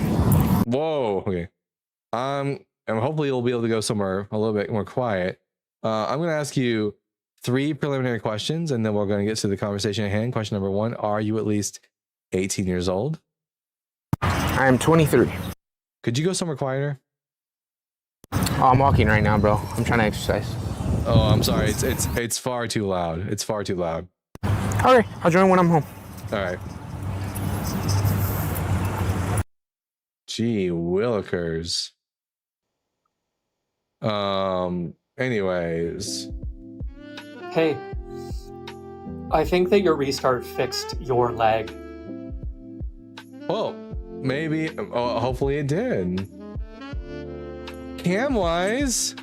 Hello. Someone's got 63 subscribers. Yeah, and I posted a couple things on there. I don't know. I feel like it might make it easier for them to find me if I actually have a couple posts on there, but we'll see. Yeah, well, once we get your you know, some of your lives uploaded there, that'll be a lot more helpful too. Have you changed your banner yet? No. Let me go do that really quick. Yeah, I sent you the updated banner picture. Did he say 23? His profile picture said 3 kids. I don't know. Right. David Orbitz is coming back up for another question. David, what brings you back up? I need to change my name to David the Question Guy. I have another question. I was reading Exodus with a friend a little bit after I came up, and I have a question regarding this like really obscure tradition in Exodus chapter 4 verses 24 through 26. Is it the story about Moses is that foreskin bridegroom of blood? Yes. I'm afraid to tell you that there isn't much in the way of an actual explanation as to what this is. It's quite obvious that whatever it was, it's like out of pocket. It's very much like interrupts the story. If you would have removed the entire narrative, like the story would just flow better, probably because it's an addition of some kind at a much later time. But as to what it actually relates to, I have no idea. Okay. Can you answer like who is God trying to kill when the Hebrew says Yahweh sought to kill him? Yeah, let me take a look at the text. We'll have to look at see what the immediate antecedent is. On the way at a place where they spent the night, the Lord met him and tried to kill him. But Zipporah took a flint and cut off her son's foreskin, touched it to his feet with it, and said, "Truly, you are a bridegroom of blood to me." So he let him alone. It is like that's the problem, is that like it plays the pronoun game so well here in that it doesn't tell you who the him is, which is one of the biggest problems with this passage. Is it Moses or is it the child who Yahweh is trying to kill? It's kind of ambiguous. Yeah, and I don't even know who's actually circumcised according to the text. Yeah, but Zipporah took a flint and cut off her son's foreskin. But was the son uncircumcised and therefore in covenant violation? Yeah, well, Moses didn't grow up practicing as a Hebrew, and then the Midianites, I don't think they had a circumcision practice, so it only makes sense that the children wouldn't be circumcised. Okay, so you think it's the child. You don't think it's Moses himself that's uncircumcised? No, I think it's the child. It says here that she cut off her son's foreskin. Okay. And when it says touching the feet, what does that mean? Because I know that the Hebrew word for feet can biblically mean genitals as well. It can in some instances. I don't really see any strong indication here that it's intending to be a euphemism. It's not like the story of Boaz and Ruth where she uncovers his feet, which is a euphemism for, you know, she went down on him or something like that. But Right. But I don't think that this is necessarily meant to be like a euphemism for penis, at least not in this instance. I'm not getting that vibe. But it's like, again, this passage is one of the most questionable and puzzling passages of the Hebrew Bible because it's utterly and completely lacking context. Interesting that I caught onto that then.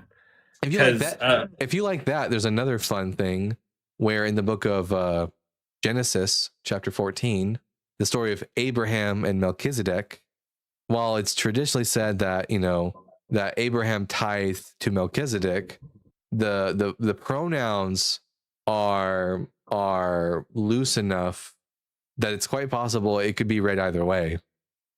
In fact, just from the immediate antecedent, it almost looks like it's Melchizedek who's doing the tithing instead of Abraham. Okay. All right. Well, I think that's about as good of an answer I'm going to get out of this. Sadly, I think it is. But you know, if you end up finding anything in the scholarship on this, you let me know and you send it to me. Okay, I'll make sure I do. YouTube isn't letting you change your background pic. It just keeps telling me to try again later, so I guess that's what I'm gonna do. All right, if it doesn't work again in the future, let me know and I'll try and help you out in any way that I can. That's crazy though. Yeah, but fantastic, everyone. Make sure that again, look over here. Video. I already have Christians like talking shit, and oh, look at me, I'm yassified. Oh yeah, your filters on your filter that you put on your face is on my face. Take it off. I don't like that. Hey, 1 second. Okay, wait. I look gross. You guys can't see it on YouTube, so you guys have no idea what's going on. So let me just how do I turn this thing off? But this is really good. I already have Christians like talking mad shit in the comments of my videos. It's great. Yeah. How do I turn off this filter? That's the question. I put it on last night. Oh wait, makeup? Yes, I think this is it. Boom. Ooh, I think that's me. Yeah. Sincerely held beliefs are actually There you go. illness caused by generation. That one is like not Actually, interesting. never It's had just them a audio while I'm putting makeup on. But other ones actually have text on them. Girl, I took that 2 days ago at my cabin. look at that. That's the one where Christians are getting mad. The enemy will stop attacking you when you join his side. It may feel good now, but it's not permanent. When you spend eternity I know it's hard, but God will supply for you battles. If return to him, I'll pray for you.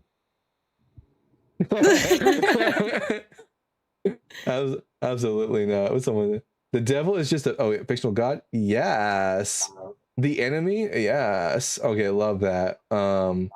Just a simple nah. That one, there's so many like Christians hyping themselves up back and forth on that one.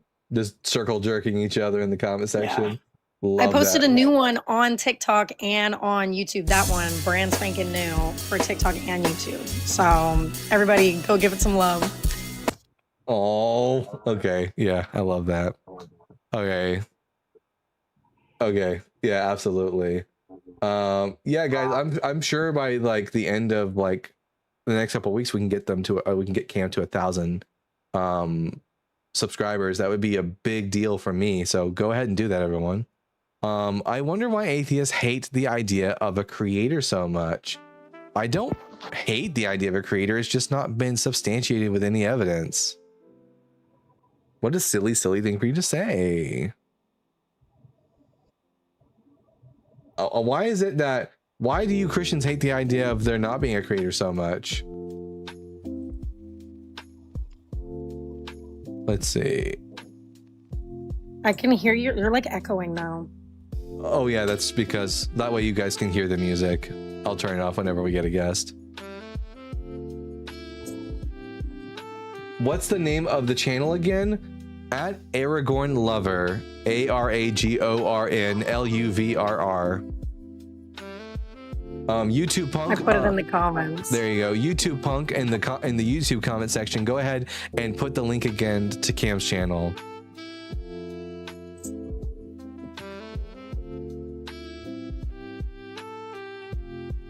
You are hating on it by disliking posts and gossiping about Christians. We're not gossiping about you. We're full on calling you out as liars. Yeah. Wait, see, are you looking at my YouTube? Yeah, first of all, you are going to get so much traction. Your first video, your facial expressions as the audio goes over while you're doing your makeup is like perfection. And the same person that commented in your second video also commented in your third video. It was like a copy paste. Yeah, they just copy pasted it. But your fourth video, the comments are turned off. Oh, let me change that. Yeah, I feel like you should keep them on because it like engagement encourages engagement.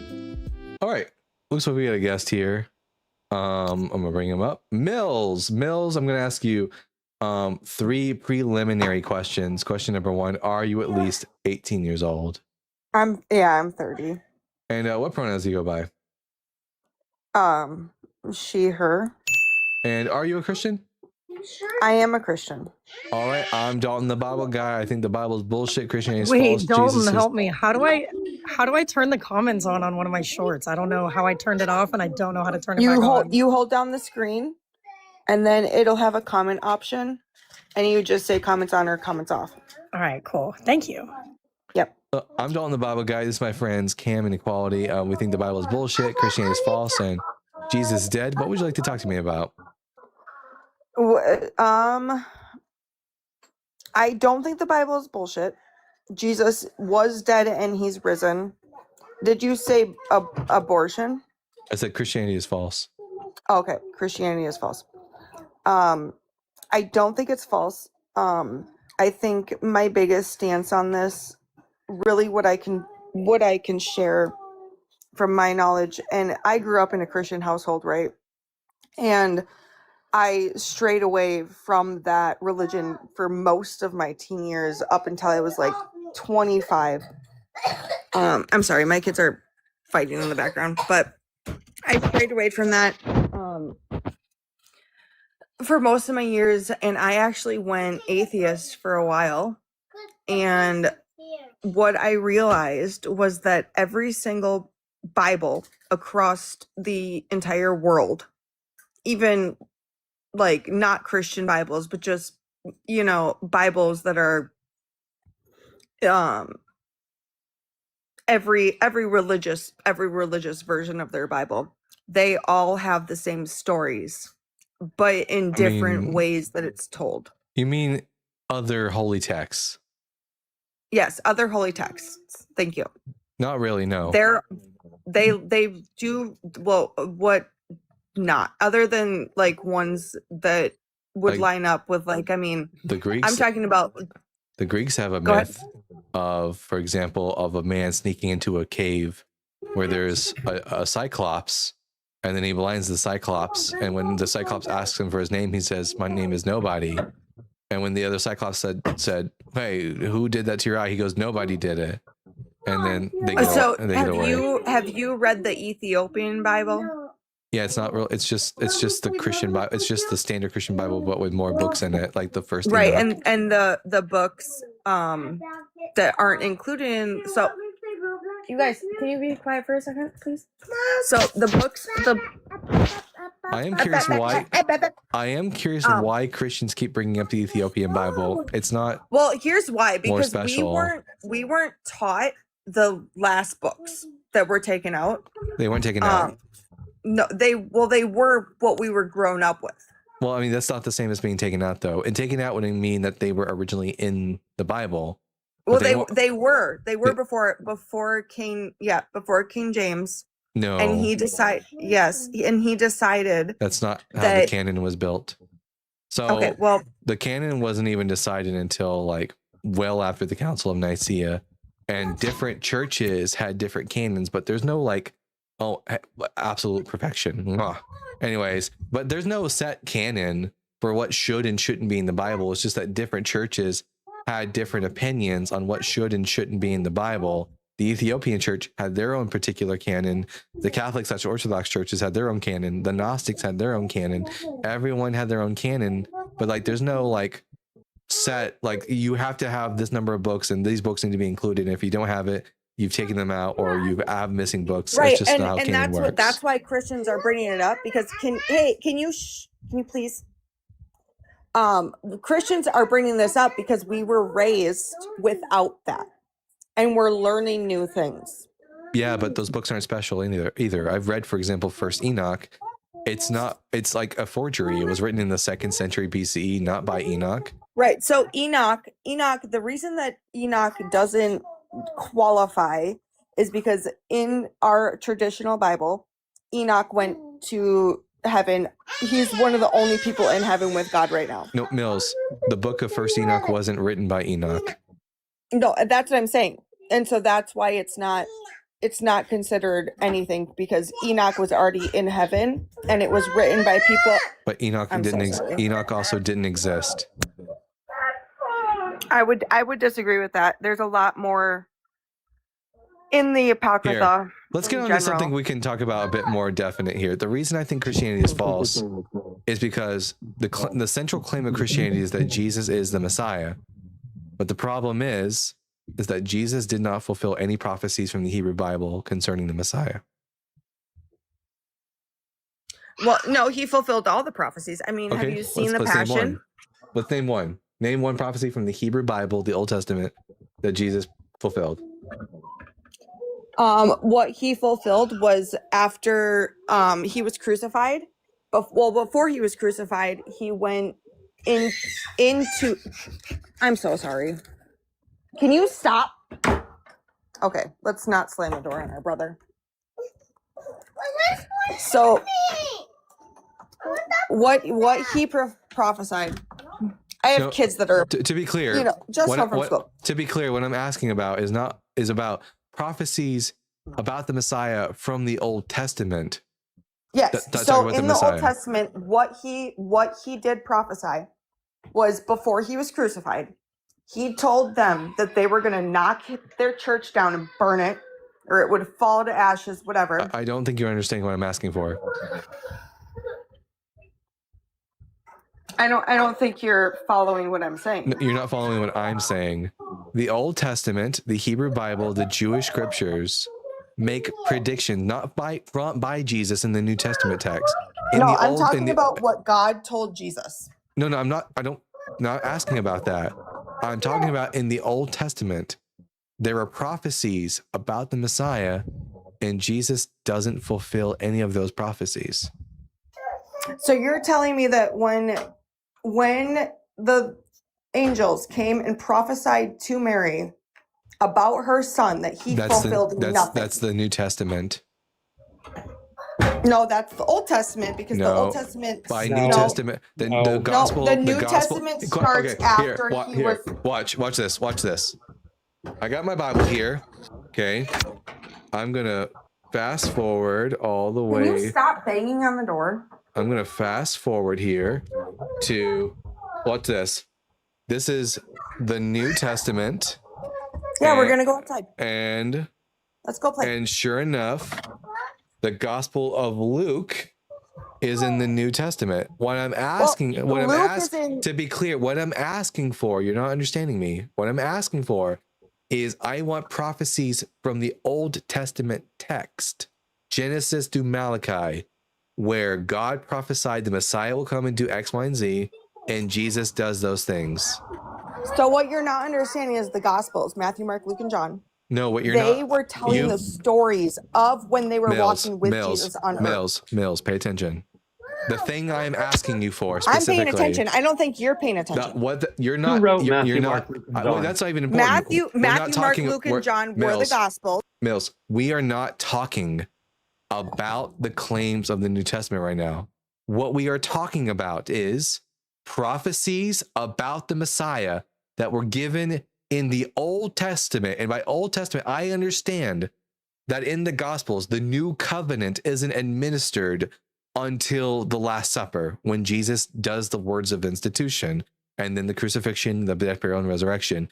When I say Old Testament here, I mean the Hebrew Bible, the books of Genesis to Malachi, predictions of the future given in these texts about the Messiah that Jesus would later go on to fulfill.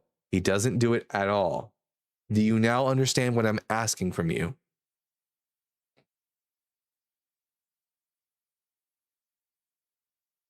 You need to unmute yourself.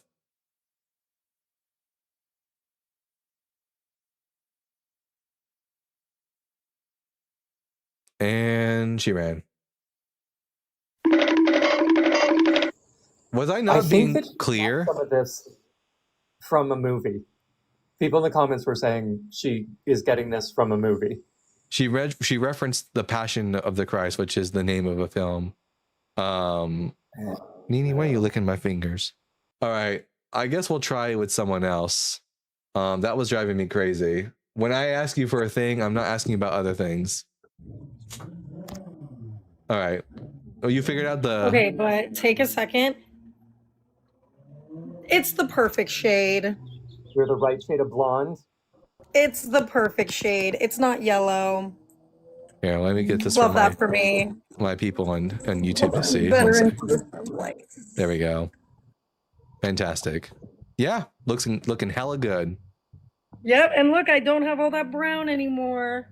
Wow, it's like Yeah, for anybody that wants to know, I have brown hair. My hair is like the color of my eyebrows. Disgusting. Someone, Blonde suits me. everyone tell Cam in the comment section that she looks like an elf. All right. Let's see. Okay, back to the topic. Okay, we're gonna bring in our next guest, Mick Kevitu.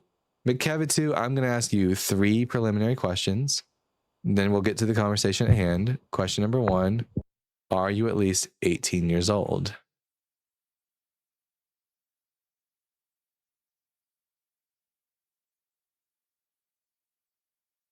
Kevitu is having a hard time loading in. If they don't load in, then we'll move on to Saved Sinner. Kevitu, let Oh my there gosh, be someone- Wi-Fi. Someone thinks that I genuinely said that all brown hair is disgusting. Take a joke. Saved Sinner, we're gonna bring the up and said, Saved Sinner, I'm gonna ask you 3 preliminary questions, and then we'll get to the conversation. Question number 1, are you at least 18 years old? Yes, sir. Yes, sir. Question number 2, what pronouns do you go by? Do you go male pronouns? He, him? Well, that's that's a male pronoun, but okay. And are you a Christian? Yes, sir. All right, I'm Dalton, the Bible guy. This is my friends Cam and Quality. The Bible is bullshit. Christianity is false. Jesus is dead. What would you like to talk about? Cool. Nice to meet you guys. I'm happy to come up and talk. Yeah, I just requested up because I was hearing the last conversation about Jesus not fulfilling any prophecies. Like, would you guys like to None talk at all. about that? I would love to talk about it. It's my favorite topic. He fulfilled 0.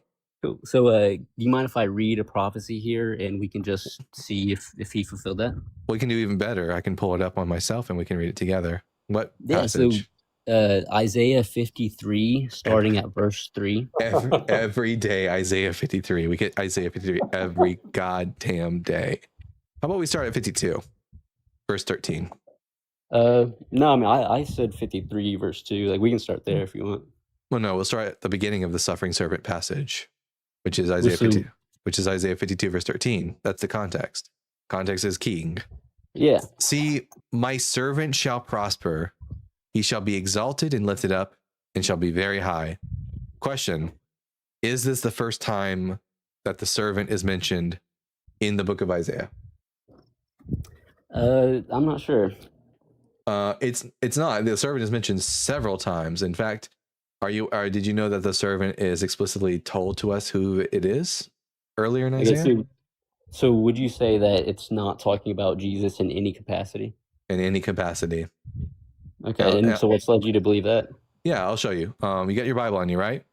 Yeah, but we can agree that it can be a dual prophecy, right? Like prophesizing many things and predicting many things. No, I don't accept the idea of dual prophecy. Why not?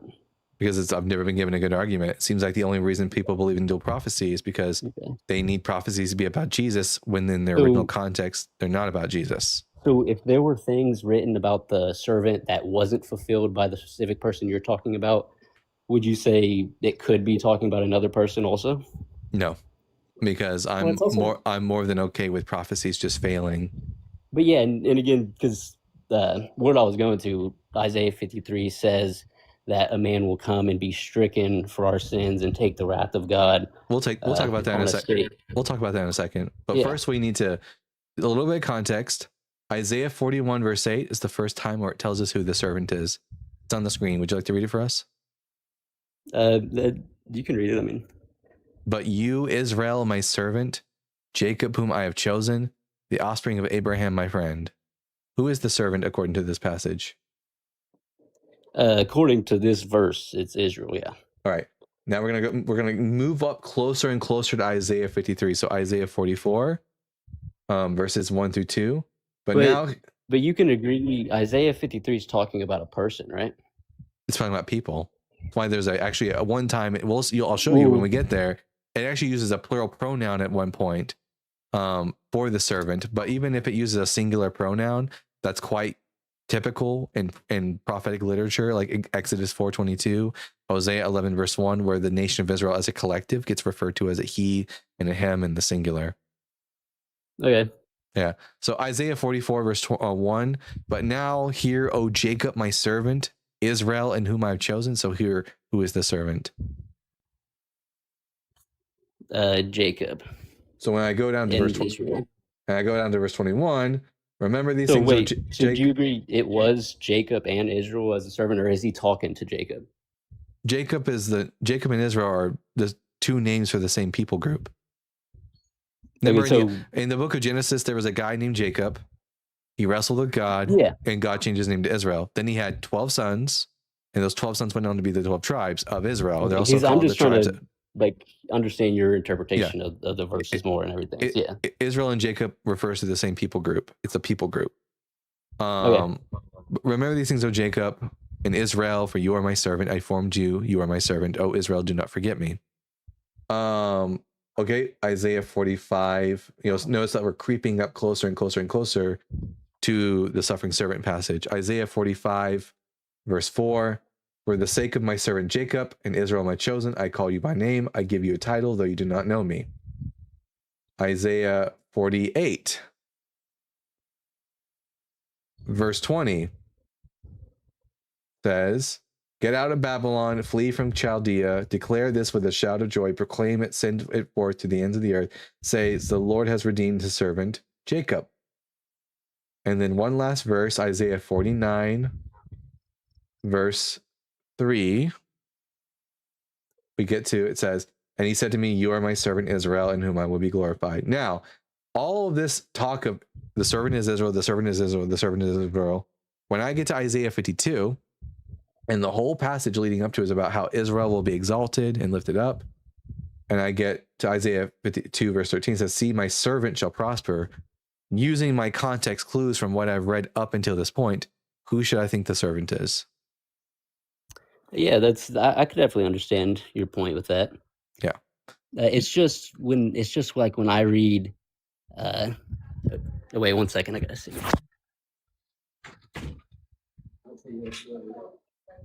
I am this close from writing a long ass essay on Isaiah 53. Sorry, it's just when I read verses like and of course I'm always open to studying more about this. Of course, if you have the correct interpretation, that's, I'd love to go with whatever's true. It's just when I read verses like, behold, my servant shall act wisely, he shall be lifted up high and shall be exalted. As many were astonished at you, his appearance was so marred beyond human resemblance, and his form beyond that was children of mankind. Yeah. Have you ever heard of the exile? The Babylonian exile? No, what's that? So the Jewish people were living in the Holy Land, doing their own thing.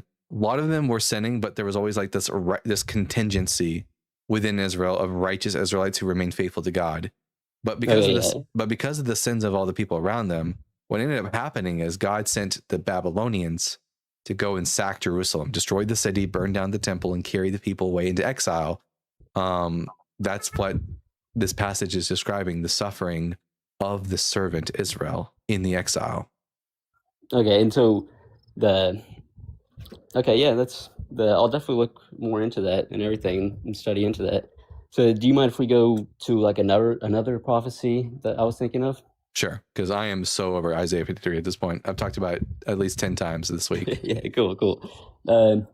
So what about, because I think we can agree that according to the Old Testament, only God could forgive sins. And then there's a couple of things that go to it. Incorrect. So you wouldn't agree that Israel's had the idea that only God had the power to forgive sins? Yeah, correct. There are in Judaism, while the New Testament makes it seem like that is the case, like the Pharisees say, who can forgive sins but God? That wasn't actually the belief within Judaism. The belief within Judaism is that if God appoints an agent to act on his behalf, the agent can absolutely like forgive you of your sins by virtue of like operating on behalf of God. So, for example, because it would still be God giving the grace, right? Yeah, so an agent is able Yeah. to forgive sins because God gives them the authority to forgive sins. So the angel of the Lord, for example, would be an example of this, where God bestows his name upon the angel, thus conferring upon the angel the authority to forgive sins. Yeah, well, you know, like the angel of the Lord is widely considered as Jesus himself. That is that would go Christian. along with my interpretation, yeah. But I agree that Christian theology, especially in the Bible, is that Jesus was the angel of the Lord, but the angel of the Lord is not Yahweh. Yeah, Yahweh would be God, right? Yahweh is God, yes, but the angel of the Lord is not Yahweh. Okay, well that's definitely based on interpretation. So, can I read a psalm for you real quick and just get your interpretation on that? Sure. Just to be clear, though, I believe that the Psalms are poetry and not prophecy, and sometimes, especially, the psalm will tell you in the superscription who the psalm is actually about. Yeah, and it's just because I think they're just good to get the idea and the history of what Judaism believed into. So Judaism didn't have one belief system. It's not monolithic. Okay. Well, Psalm 103, it says, "Praise the Lord, my soul, who forgives all sins and heals your diseases." Mm-hmm. Yeah. So you wouldn't say out of all your study, that's not you a wouldn't prophecy. say. Yeah, but I know, but it's just historical teachings of what Jews believed in at the time. It seems like they totally believed nobody but God could forgive sin. And if it was through a sacrifice or a prophecy, it was still God forgiving the sins, accepting the sacrifice, right? That text you Would said. you agree with that? That text you read doesn't say that only God forgives sins. I know. I'm just using it as evidence for why I believe. Would you like to hear my answer about that? The irony here is that you're taking the position not of Jesus, but you're rather taking the position of the Pharisees, who were in the wrong. Would you like to hear my response to what you said there? Yes. Yeah, so I just brought up Psalm 103 for evidence to show that Jews do believe that God is the one who forgives sins. Yes, he does. In Judaism, he does forgive sins, but he also can appoint agents to forgive sins, which is why in the Dead Sea Scrolls, for example, you'll find that there's a story about an exorcist who forgives the sins of King Nabonidus. He's able to do that. Yeah. Well, like when Jesus says, go and spread the gospel, and through spreading the gospel, you've covered a multitude of sins. Would you say Jesus meant you, John, you go and save this person from her sins? Or would you say you relay the message and have them saved by relaying the message, just like prophets did? What you said in John 21 specifically, Jesus gives the apostles the authority to forgive sins, just as God gave him the authority to forgive sins. He says, "As the Father has sent me, so I am sending you." He breathed on them, said, "Receive the Holy Spirit. Whoever sins you forgive will be forgiven you. Whoever sins you do not forgive will not be forgiven them." Yeah, so I'm asking your interpretation. So, you believe, on this, that God or that Jesus gave them, it's you guys that are acting as judge in forgiving sin. It's not me. It's just you guys. Okay. Well, no, I just want to know your interpretation. It trickles down. God is the one who gives Jesus. It seems like the Bible clearly says dude, that only God can. Do you want to hear my judged, answer? you know? Do you want to hear my answer? Yeah, we're having a God conversation. gave Jesus the authority to forgive sins, and then likewise, Jesus gave his apostles the authority to forgive sins. It's a transference of authority. That's it. Yeah, I'm just asking your interpretation on it. Yeah, that's my interpretation. They are able to forgive sins by virtue of Jesus granting them the authority to do so. That's what the text says. Okay, yeah, I'm just asking your interpretation. I mean, that's been the historical interpretation.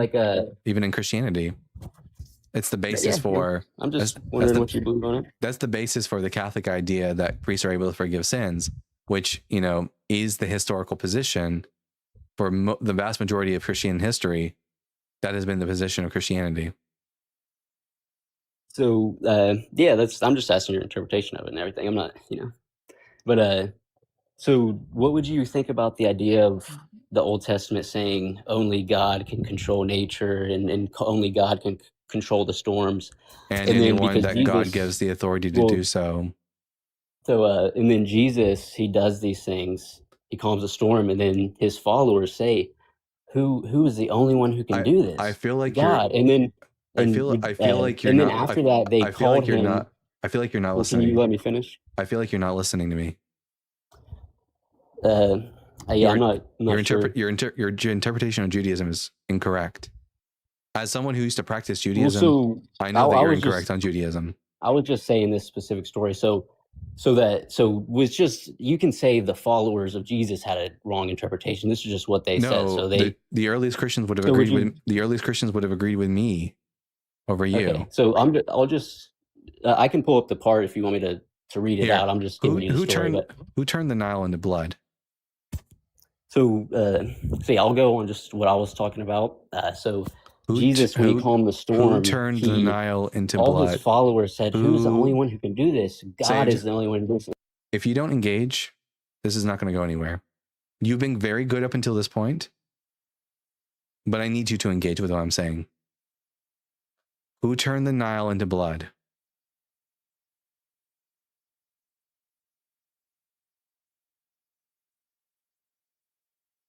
You need to unmute yourself. So, yeah, would you like to continue the conversation we were having? Yes. Who turned the Nile into blood? So, okay, because I'm happy. It's like it's your show, so I'm happy to. Yes, it is my Hey, show. Hey, man, yeah. Who turned the Nile into So- blood? So, because I'm happy to go a little off topic to Who another turned thing. So, the yeah, Nile? It's not off topic. It's I'll not off entertain topic. you with that, and we It's can not off hop to another topic. conversation. It's So, not off topic. It's not off topic. Who turned the Nile into blood? It was because obviously. Who turned the Nile into blood? You're funny, man. I've never had Okay. a conversation like. Saved? You We're started not gonna- talking we're over not- me, we're not- obviously. We're not going to do this. You've been very good up until this point, and I feel like as soon as it started falling apart for you, now you're not really behaving all that well. This is not moving on from the topic. You made the claim that only Yahweh can affect nature. Am I allowed to speak? You're allowed to answer my question. Yeah, and again, so I can hop. Who turned the Nile into blood?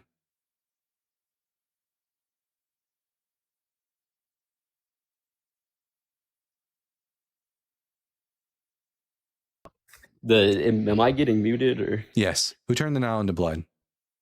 Okay, I don't know who. You don't know the Exodus story? No, I mean I can remember it, but like, what would you say? Who turned the Nile into blood? Well, it was God, right? I don't remember God standing at the bank of the Nile. Okay, so who turned it into blood? You don't remember the Exodus story? Well, yeah. Well, I think you're being disingenuous now, bud. I think you know the answer.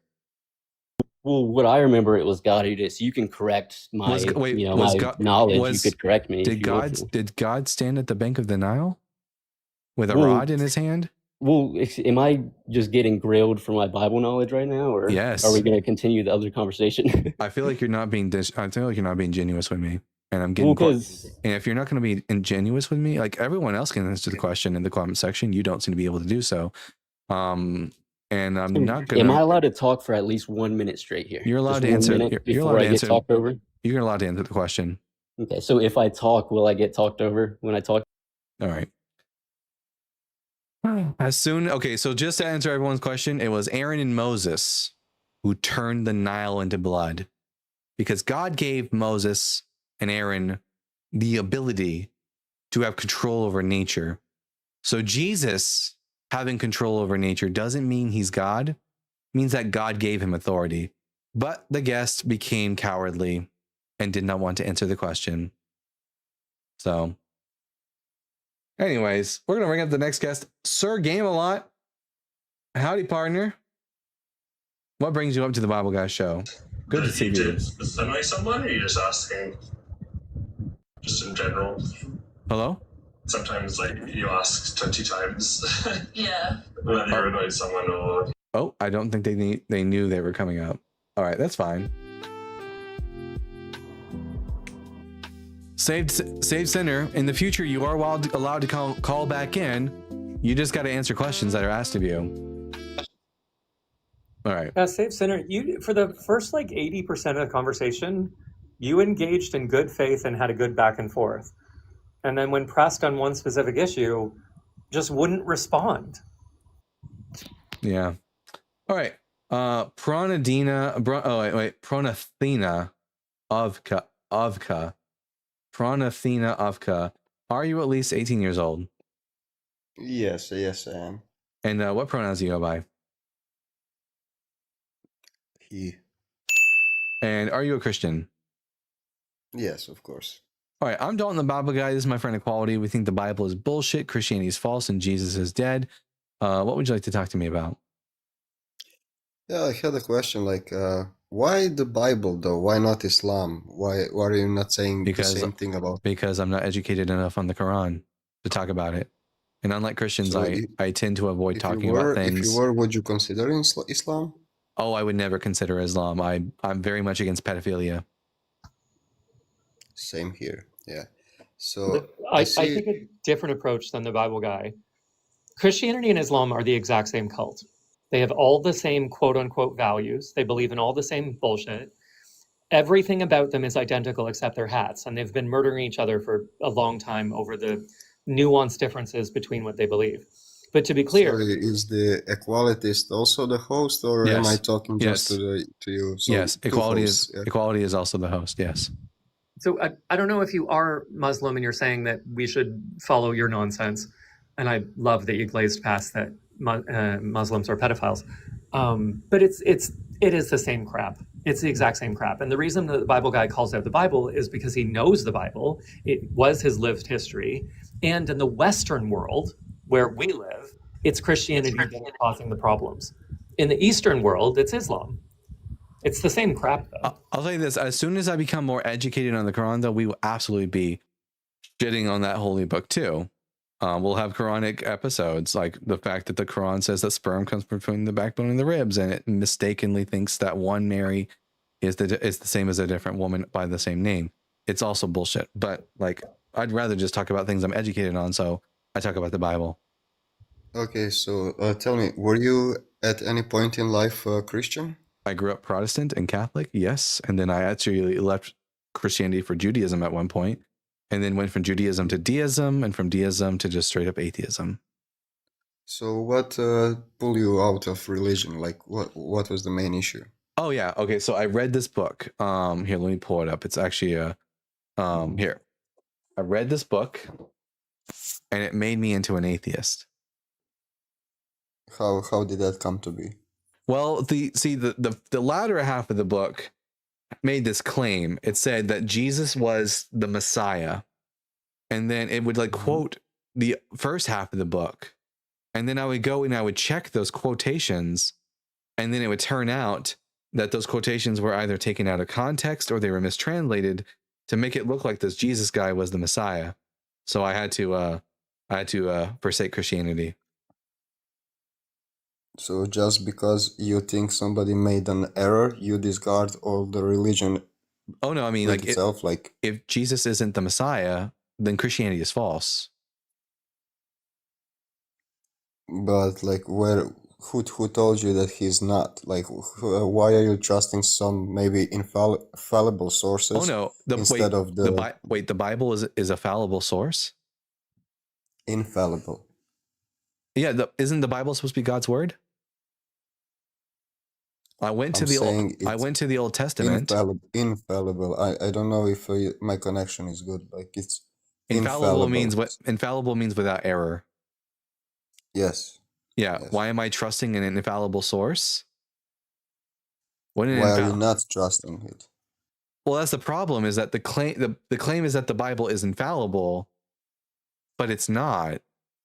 Like, the New Testament misquotes the Old Testament to make Jesus look like the Messiah. And I didn't trust anyone to make that claim. I went back and I read the Old Testament. I learned Hebrew so that I could read the original Old Testament in the original language, and found out that Jesus didn't fulfill any prophecies about the Messiah. Can you give me maybe an example?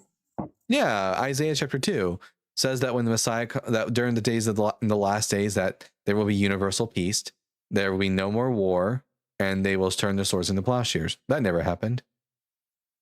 Well, it's not the last days, obviously. Well, can you show me a prophecy that Jesus did fulfill? Well, first of all, he was born out of a virgin. Oh, well, which relates back to Isaiah when God 7:14. said to the snake, when God said to the snake, "You will be destroyed by the seed of a woman." Well, no. Well, wait. I'm the seed of a woman. I'm the seed of Eve. I've stepped on a snake's head before, and I'm the seed of Eve according to the Bible. So that's not about the Messiah. That's just about human beings crushing the heads of serpents. But it's a specific woman and a specific seed. The specific okay, woman. let me give you the specific woman is Eve, and her seed is all of humanity. Let me give you that point. It was also talked in the Bible where a Messiah will come, bear all of our sins, and die on a cross. Where? In order for... I don't have the verse exactly. Wait, I can actually look it up if you are willing. Yeah, go ahead, look it up. While you are looking that up, I would like to point out that you asked why Dalton finds the Bible to be fallible, and then said it's the part where God is talking to a snake. Does that, when you say that out loud, you don't hear that that's nuts? It's not what? Talking snakes. Yeah, so I found it. Yeah, it's Isaiah 53. Oh my God, we just got done talking about Isaiah 53. I'm over it. It's about Israel. Move on. New topic. New prophecy. Not talking about it again. So your opinion is better than anybody's else because you think it's about Israel? No, my opinion's better because it's based on facts. But again, I've talked about Isaiah 53 a fucking dozen times this week. I'm over it. Go back and watch my yesterday's YouTube channel or whatever. You wanted me to? I'll be posting a video on Isaiah 53 sometime today or tomorrow. But like, just go to a different prophecy. I'm so over it. Yeah, but you know what I see the most about atheists, and it's not attack on you. Don't get me twisted, but it's when I talk to atheists, it's not that they don't genuinely believe. It's more of like they want to live free. I love meta conversations. You want to live free in this world, and not, rather to reject the truth. I don't reject any truth. Also, when you say truth, so this book, do you think that animals can talk? Metaphorically, yes. Do you think people can live to be 900 years old? Metaphorically, yes. Of course. Do you think zombies exist, or giants, or dragons? Like when you say that we don't want to accept I feel like I'm the talking truth, to one, yes. when you say that we don't want to accept the truth, the Bible is a book about crazy nonsense. It doesn't comport with reality at all. And then when you make the judgment that we just don't want this to be a truth because we want to live sinful, wicked lives, why is it Christians and Muslims that are marrying and abusing children? Why is it Christians and Muslims that are insatiably violent? Which one of us is living immoral lives? Because you cannot judge a person that claims to be a believer but doesn't live accordingly as the whole religion itself. I don't have to. The Quran and the Bible defend this terrible behavior. Yeah. Fun fact, there's nothing in the Bible says you can't fuck kids. So there's nothing anti-Christian about being a pedophile. Sadly. Yes, it is. Yes, it does says it's talking about harming the children. Where does it say you're not allowed to have sex with children? Really? So you were a Christian that read the Bible and no, don't Hebrew? run. Just tell us where. Yeah. Because I'll give you the Coles notes. The Bible doesn't repudiate child marriage once. Nowhere. And Christians to this day marry children. There are 300,000 child marriages in the US because of Christianity. When you say that we just don't want to believe this truth because we don't want to accept judgment, one, it's not truth. It's crazy, childish nonsense. And two, we're not the terrible people. You are. So just because, let's say somebody is a Christian and does those things, and somebody that's not a Christian and does the same thing, not is somebody, justified. Not somebody. Billions for thousands of years. And when you say other people do it, no. Atheists do not systemically marry children. Wiccans don't systemically marry children. Pagans don't systemically marry children. Satanists don't systemically marry children. Who lied to you? Who lied to you, man? This information is from UNICEF. It's Christians. Look what's going on in the US right now. with the government trying to protect child marriage. Oh, so the government is all Christian. That's why they're evil. Who Yeah? is it in the government? It's the group of people standing up with the Bible. The group of people holding the Bible are trying to protect their right Wait, to but marry let me, children. then give me the honors to ask you the same question. You don't care Let's about take a honesty. look. You don't care about honesty. You care Yeah. about But anyways, propaganda. This is a pivot though. This is a pivot. I want you to get back to No, showing no, me. that's the I want you to get back to showing me a double prophecy standards, that yeah. Jesus fulfilled. Get back to showing me prophecies that Jesus fulfilled. I'm not letting you pivot.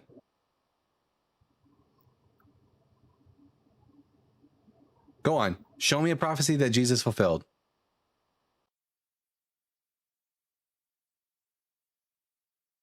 Can you hear me now? Yeah. Show me a prophecy that Jesus fulfilled. Okay, so ancestry and birth, lineage. He was prophesied to descend from Abraham. Genesis. All 12:3. Jewish. Isaac. Wait. Slow down. All Jewish people descend from Abraham. That's not really all that impressive. Wow, yeah. So there is actually no point in giving you any prophecies that Give me he a fulfilled because prophecy you're gonna that backlash on give that. me a prophecy that only the Messiah could fulfill and no one else. Because every Jewish person is a descendant of Abraham, allegedly. And there are tons of people who are descendants from David. Okay, so first, the first that comes to mind is actually that his birth was prophesied, and that he's gonna be in that same town, and he's gonna come from that same lineage. Micah which is 5:2. not that. So Micah 5:2 is the prophecy you're referring to now. Let's take a look at Micah 5:2. I'm going to pull it up on the screen. Okay, let's take a look. Micah chapter 5, verse 2. Let's see. Oops, spelled that wrong. Here we go. Micah chapter 5, verse 2. But you, O Bethlehem of Ephrathah, who are one of the little clans of Judah, from you shall come forth for me one who is to rule in Israel. Remember that point. Whose origin is from of old, from ancient days. Question number one. When did Jesus rule in Israel? So when you say rule, you are automatically thinking like a king, reigning like a king. Yes. But yes, even though he was a king, no, he wasn't. Prove it. He is a king. Listen to what it says. Prove that he's a king. Listen to what it says. Since you Pronathina, I can prove that Charles in England is a king. I could prove that Herod the First was king of Israel in a demonstrable way that's unambiguously true for everyone. Can you do the same thing for Jesus of Nazareth? Sorry, can you please repeat the question? I was looking at something. I can prove unambiguously that Charles is king of England right now. I can prove unambiguously that Herod the First was king of Israel around from 40 to 4 BCE. Unambiguously, and everyone agrees on this fact. Can you unambiguously demonstrate and prove to everyone that Jesus of Nazareth was the ruler in Israel, and not without saying things like, "Oh, he's spiritually a king"? Because I can make that claim about anyone who isn't actually a king. But you can't, though. I can. In fact, there are other Jewish people today who believe that Menachem Mendel Schneerson, the late Rebbe of the Chabad movement, was in fact the Melech Mashiach, the King Messiah. They still call him that to this day. And there's no more or less evidence for him being the King Messiah than there is for Jesus. Yes, it is, because there was not prophecy about him. There was no healings. There was no healings. Micah 5:2. There was no miracles. Wait. How do you know that? You tell me you don't know anything about Menachem Mendel Schneerson. How do you know that? Then tell me the miracles. Tell me the miracles. Jewish people would come to him all the time, asking for him to pray for them, and some report allegedly that he healed them of them being infertile and of different diseases and stuff like that. That's the claim. Can you prove that Jesus performed any miracles, or is all you guys the gospel says so? The same proof that you have for that Jewish guy, we have for Jesus. So in other words, nothing. All you guys hearsay. Exactly. The same quote unquote proof. Then prove to me, please, that since you already know all of these things, prove to me that Martin Luther King existed.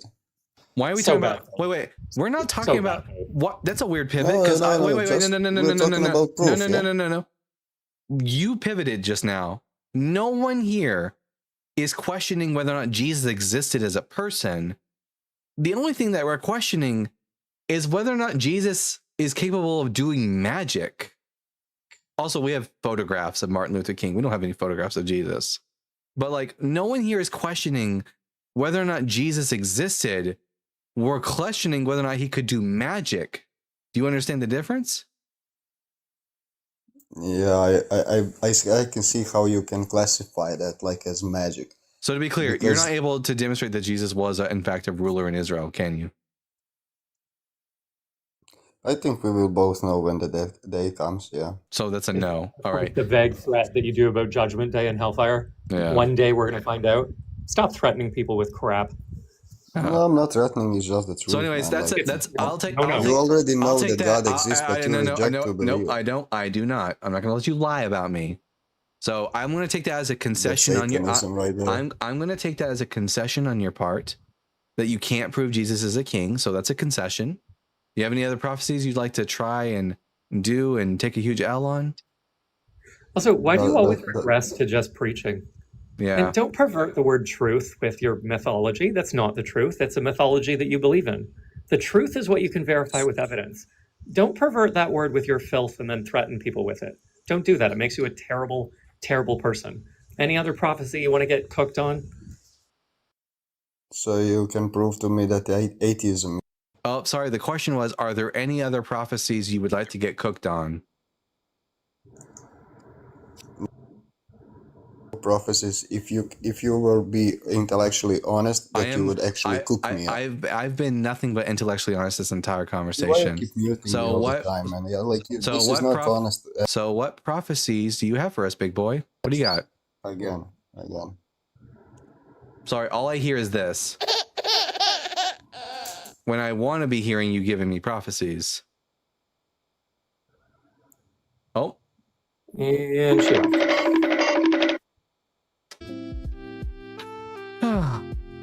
Well, I hope you all are enjoying getting your Christians nice and thoroughly cooked.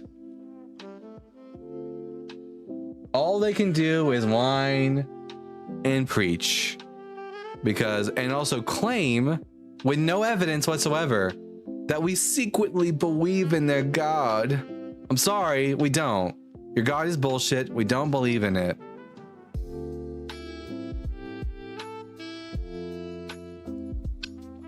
It's also, he's not the first one today on your live to reach a point where he just won't engage. It's just going to shift to preaching and threats. Can't engage with what you're saying, can't come up with a prophecy, can't tell you how he was a king. I'm just going to preach and threat. Yeah, that's all they got. John Klein says, medium well for me, will do. Let's see.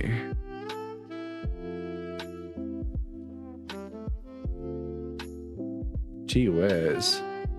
Slow day. When he tried that, I don't know if he used Alexander the Great or George Washington. That just giant, like, prove you exist, prove anything exists is just so bad faith. The Shroud of Dalton, it's currently in the wash right now. I use the Shroud of Dalton every night because I don't have any like actual toys to use. So I use the Shroud of Dalton to take care of myself. Now, Adam Toner, I'm going to ask you 3 preliminary questions and then we'll get to the conversation. Question number 1, are you at least 18 years old? Yes. Question number 2, what pronouns do you go by?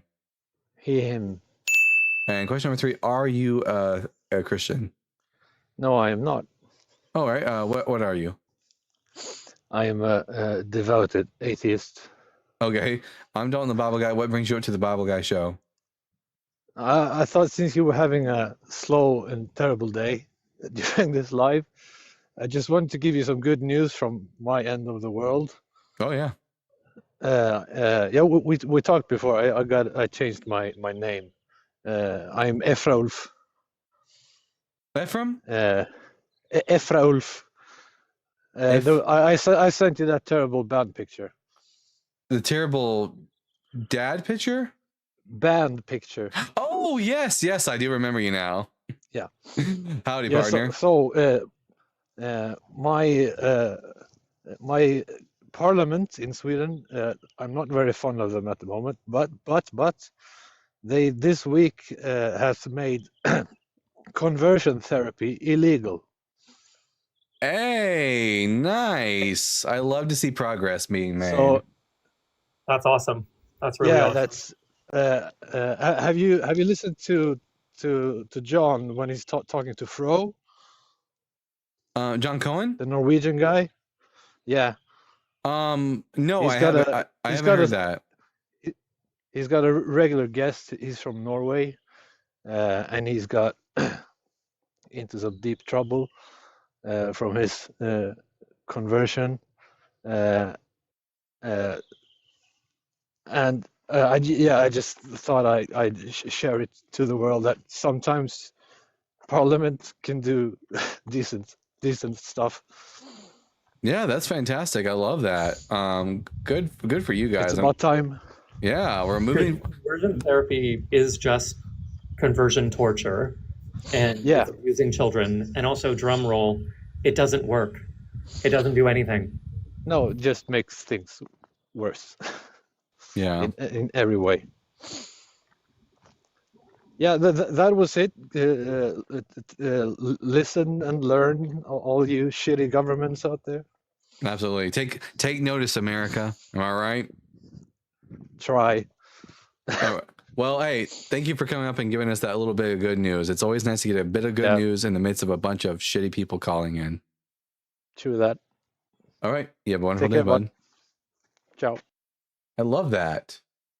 And at Game Master Flash with the $5.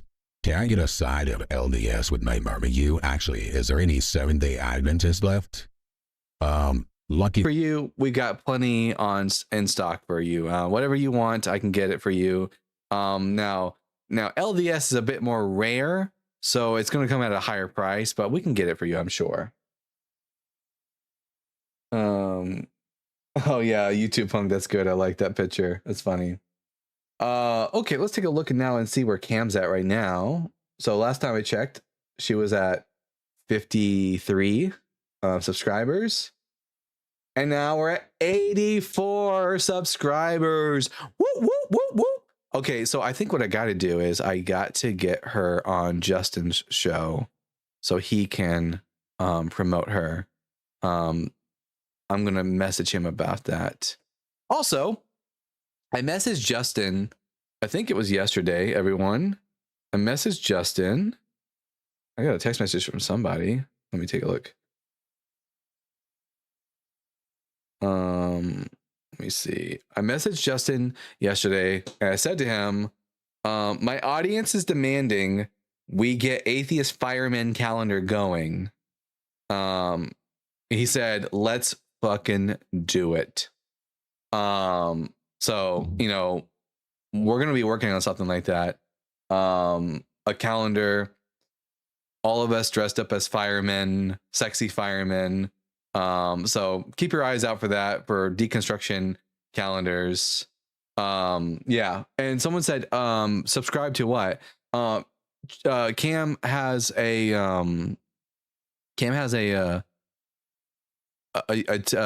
YouTube now.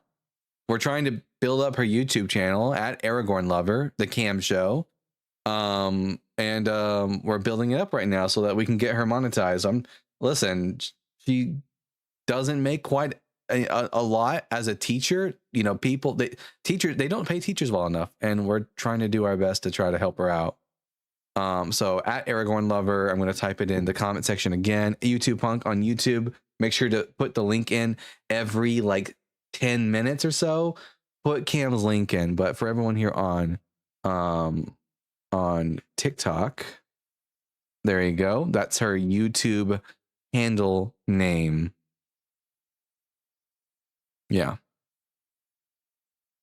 Cam is a star in the making. She already is a star. Look at her beam.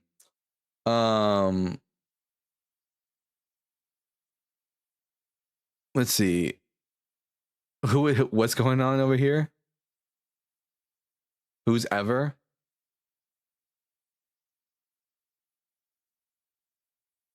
Equality? Sorry, what? Who is this ever person? Oh, this guy is simping so hard for Cam. Absolutely, of course. I'm not above saying it. He's very angry. He's just I've seen him. I'm not 100% sure it's the same guy, but I think I've seen him before. Always just chirping shit. Yeah, well, he just mad because we're popular and he's not. So suck it, loser. Cam, if you get like 100 subscribers a day, in like 10 days you'll be monetized. That's Woot massive. woot. I was just on the YouTube live commenting. Oh, were you? There you Yeah, I go. commented like 4 things in there. Well, you're currently at 91 subscribers on YouTube. Go me. I'll probably get more than 100 today. The day is young. I'm gonna try to get you on Justin's channel. Oh, echo 1, 2, 3. Okay, it's gone. I'm gonna try to get you on Justin's channel so that What do you mean by that? Like get you on the Deconstruction Zone, like as a guest, so that we can Oh, advertise sweet. you. So that we can advertise you. Yeah, let's do it. Ha- Okay, Jade's home now, so I will be muting up a lot. And if you hear noises in the back, no, you didn't. Absolutely, got you. Yeah, well, I don't hear anything. I don't know what you're talking about. Riverface is subbed. Absolutely good. Awesome. Yeah. All right, let's see. Thank you to YouTube Punk for putting in the work. YouTube Punk, you are the MVP of the YouTube chat. I hope you know that. So is John Klein and Carrie in Calicia. You guys are my regulars, along with my Conscious 616 and so many others. So glad always to see all of you over there in the YouTube comments. And no Santa talk. Yeah, if anyone right now below the height of like 5 foot is listening right now, Santa is real, and you need to obey your mom. You need to be a good girl for your mother, and you'll get presents and stuff. Yeah, that's what I just said. Yeah. She just snickered to herself. She definitely heard that one. Fantastic. All right, everyone, make sure you're tapping that screen. Share the live with those you love, with those you hate, with your friends and with your enemies. Let's get the word out there so we can have some interesting conversations. I had a friend at college who was 4'11". Wild. That's hella short. For anyone who wants to know, for whatever reason, the Bible guy, I'm 5'9". That's my height. Equality, in my head, I imagine you as being a tall person. You're right. You are right. Well, I love how I don't even know what equality looks like, but I know that they're 6'2". I'm not quite 6'2". Well, how tall are you? I was gonna say, how high are you? How Well, tall are you? I say that I'm 6'1", and anytime that I say that I'm 6'1" with people, there is always my brother's 6'1" and you're taller than he. My dad is 6'1" and you're taller than he. So like I'm like 6'1" and a millimeter. There we go. Love that. 102 subscribers now. Fantastic. Wow, that's fantastic. Flip-Flop King is 6'3". Wow, that is crazy tall. What is it like living in that world where you have to duck and dodge so often? The world is made for short people. Oh, are you feeling better yet, baby? Here, wait a minute. She's back there, but she's not panting anymore. And let's see if she's shaking. Let's see. She's not shaking. Is your weather better? Your Yeah. Mitch, how's your nose? My Look at nose is you. fantastic. If you notice, I don't sound like a nasally grandma anymore. Love that. But we got a Did guess. you watch them take it out? Yeah, it was huge. It was like this big. They're so big. They're Big ass freakishly nasal big. splint inside my head. All right.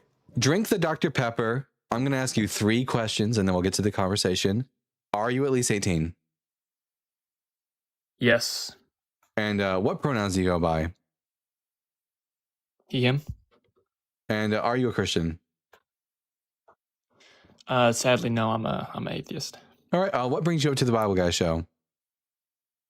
I wanted to know if you had any good tips, because I'm starting to learn Hebrew, and so I kind of wanted to know your perspective on that, and then also maybe I know that Dr. Kip Davis is having this course he's selling that's 12 weeks, and he teaches you Hebrew, and you read through Jonah, and I thought it was kind of cool, and it was starting tomorrow, so maybe your thoughts on that as well. Yeah, 100%. You're already in a good place in that you're taking a course. I never took a course on Hebrew.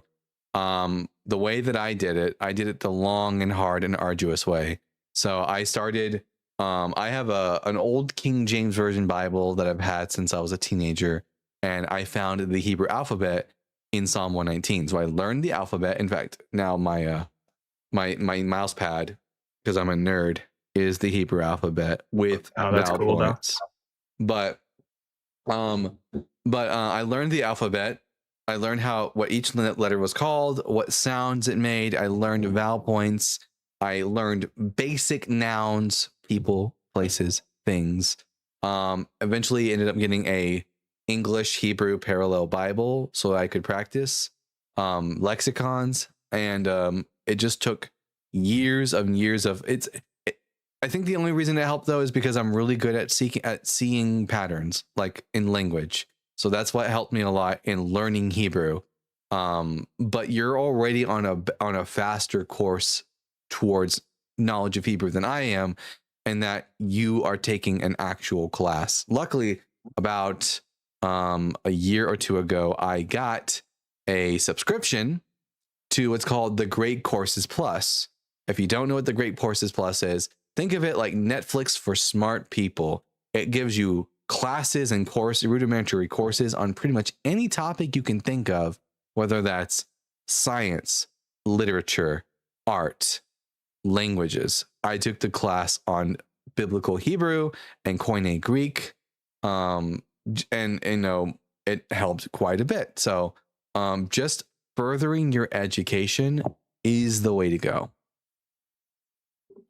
Okay, cool. I appreciate it. Yeah, I started doing like the basic stuff on Duolingo, trying to teach myself all the letters and the sounds, and I've been going through it, and I was just like, there's just no way I'm going to actually be able to teach myself any of the more complex stuff than this. Yeah, it does get complicated once you start, getting into grammar and stuff like that. Although, I mean, like I started noticing patterns in grammar when I was in my early 20s about Hebrew. Luckily, I was also like practicing Judaism at one point, so Hebrew became a lot more paramount and significant for me.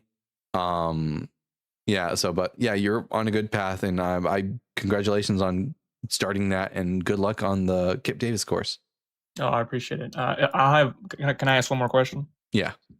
Okay, cool. I'm trying to learn like all the, I don't know, ever since like March, or not March, farther back than that, like I guess just in the winter, I started watching you and Justin, and I was already kind of deconstructed at that point, but like I just am so hyper interested in the Bible and its context and everything. It's like crazy because I was never like that when I was a Christian. Now it's like I can't get enough of the Bible. It's so funny. But do you have any good would you say that ahead. Justin and I helped to solidify your deconstruction? Yeah, I mean, it was, I watched a lot of The Line, so I was pretty much done. But then there were always kind of these moments where I'd watch kind of a sweet talker go through parts of the Bible, and I was like, maybe there's some more truth to this than I thought. And then, I got kind of that messianic prophecies portion where you once you actually start reading the prophecies, it's just like, holy moly, this was all so obviously fake the whole time. It's like, how could I possibly have thought this, for all my life? And so that's kind of like the nail in the coffin, is once you start looking at the prophecies, it's like, holy crap, it's like, that's crazy. But do you have anything on like Second Temple Judaism, or kind of like the greater like Hellenistic influence on Judaism as kind of like the precursor to the New Testament? Because I don't really have a good book or textbook that's kind of filling that gap for me in between the Old and the New Testament. I can't think of any literature per se on this, but you remember I mentioned the Great Courses Plus.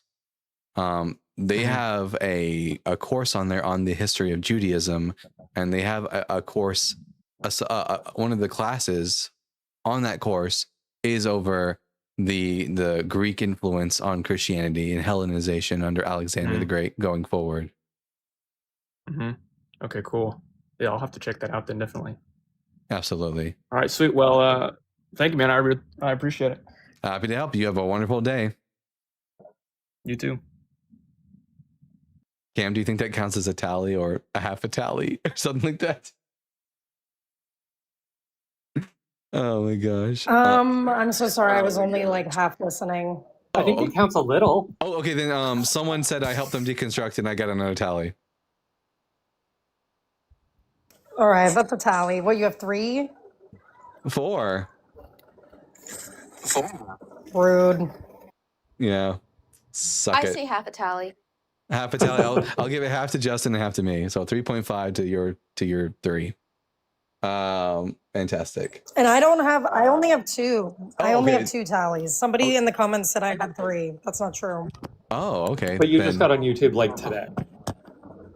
True. You'll be racking up the numbers. Snitch, are you subscribed to I was about to say Sam, to Cam's YouTube channel yet? I have not been watching YouTube because of all of the drama going on with me being on ads, so I've just been staying off the app. Yeah, that does make sense. I would also avoid if I was in that same predicament. Cam says I get 0 tallies because I just yell at them.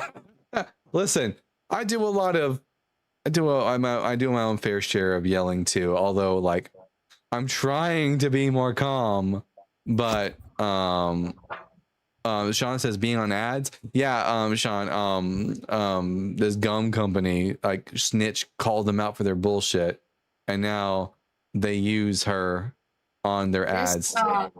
Yeah, they basically, so when it first happened, it was like 2 years ago. They like basically mass reported me after their response video where they clipped me out of context, threatened me, got all of my videos on them taken down basically. And I don't know if it's them or if it's their crazy ass fan base, one of the two. But this is like 2-year-old drama and they keep reposting the same response video despite the fact that I have never posted it on YouTube. In fact, I haven't posted anything on YouTube since like the summer of 2025. So I'm just like, dude, I don't even know what to do anymore. Luckily, Cam, I'm not gonna have to vouch for you all that much to Justin. He already knows who you are, so he's seen your content before, so it should be easy to get you on there. So why so many Christians so shady? I think it's built into the system. That's why. He's on now. I thought it was Monday for a moment. Oh, is Justin live right now? That might explain why it's so darn slow right now. Let me take a look at this. He might be doing his whole. Yeah, I think Justin's live. All right, that explains a lot. We might end the show prematurely early. We usually go for 3 hours. It's only been 2 hours and 40 minutes, but Ren, I'm not bringing Ren up because, yeah. But we have some super chats here to read. From @Guardian Spirit with the $4.99. In a world where every verse is somehow about Jesus, one man dares to read Isaiah 53 in context. Coming this summer, the Bible Guy. Love that. Yeah, that voice was made for that little super chat. Thank you so much for that, Guardian Spirits. And @John Klein with the $5. I think it's about time to start cooking Greek dishes now. Round it out there, bud. Like I'm a pretty proficient in Greek. I mean, it's not anywhere close to my Hebrew, but I could stand to learn a bit more Greek. Cam, are you planning on going live at any time later today? I don't know, maybe like way later, like I did last night, but that would be it, and that's just a big maybe. That's a big maybe. Is Dalton? Yeah, my next like official live that I'm planning to do is not until the weekend. Oh, The rest of my week is pretty busy. I don't know. I've been getting go live. Been going live quite often lately. But Someone said, is Dalton's voice changer on? No, it's not on. Is it? No, this is just my voice. This is just my voice. But anyways, so yeah, it looks like Godless Engineer is also live right now, and as is Ian. So it looks like we're probably not going to get very much traffic for the rest of today. But everyone, make sure if you're on TikTok right now, make sure you're following Scientific Snitch, Cam, and Equality. Make sure you're following all of their content. They make great stuff. And if you're on YouTube already, should we raid? Yes, I think we should raid Justin. I haven't raided Justin in a long time. So he's live right now in the Deconstruction Zone. Everyone go over there and raid. And on YouTube, make sure you go watch Justin's stuff right now too. And again, make sure that you are following and subscribing to Cam's YouTube channel. We got them up to 109 subscribers in one sitting. So it shouldn't get us long to get them monetized. And it's not just subscribing, everyone. You have to go and watch their content. Cam needs a certain number of hours of people watching before we can get them monetized. So go ahead and do that too. We like to support each other here in the community. And with that, if you like chirping at Theus, she already has a ton of people chirping in the comments, and Cam, I'm already chirping back. Yeah, I mean, listen. Yeah, come fight the angry Christians in my comment section. Absolutely. I mean, it's guys, her stuff is a lot more fun, than the stuff that we do here. Mine stuff is a bit more academically inclined. Cam's channel, so much fun. If you want to see like Christians get absolutely roasted and humiliated in the best way, go and watch Cam's channel. What's her username on YouTube again? It's at Aragorn Lover, at ARAGORNLUVRR.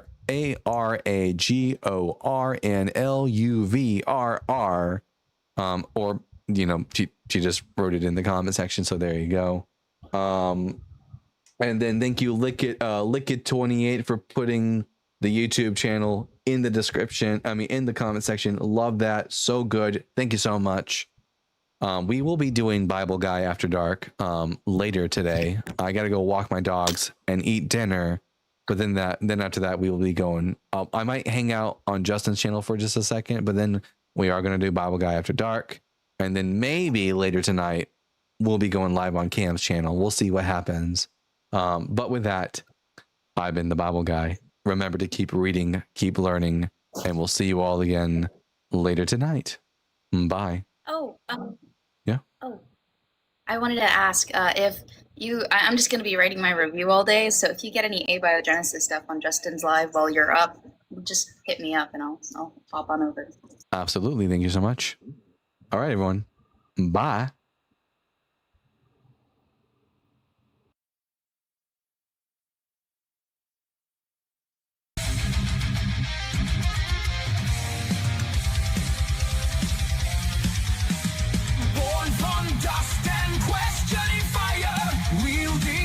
Like a sword of desire, ancient scrolls and cosmic flame. He tears through myth, he breaks the chain. Echoes of prophets, the scars align. Knowledge and thunder intertwine. Reason ascends where blind faith fell. He reads the word and he reads it well. The Bible Guy, seeker of the light. Through time and fire he rides the night, with reason's blade and wisdom's cry. The world shall hear the Bible Guy. Scrolls of ages, words aflame.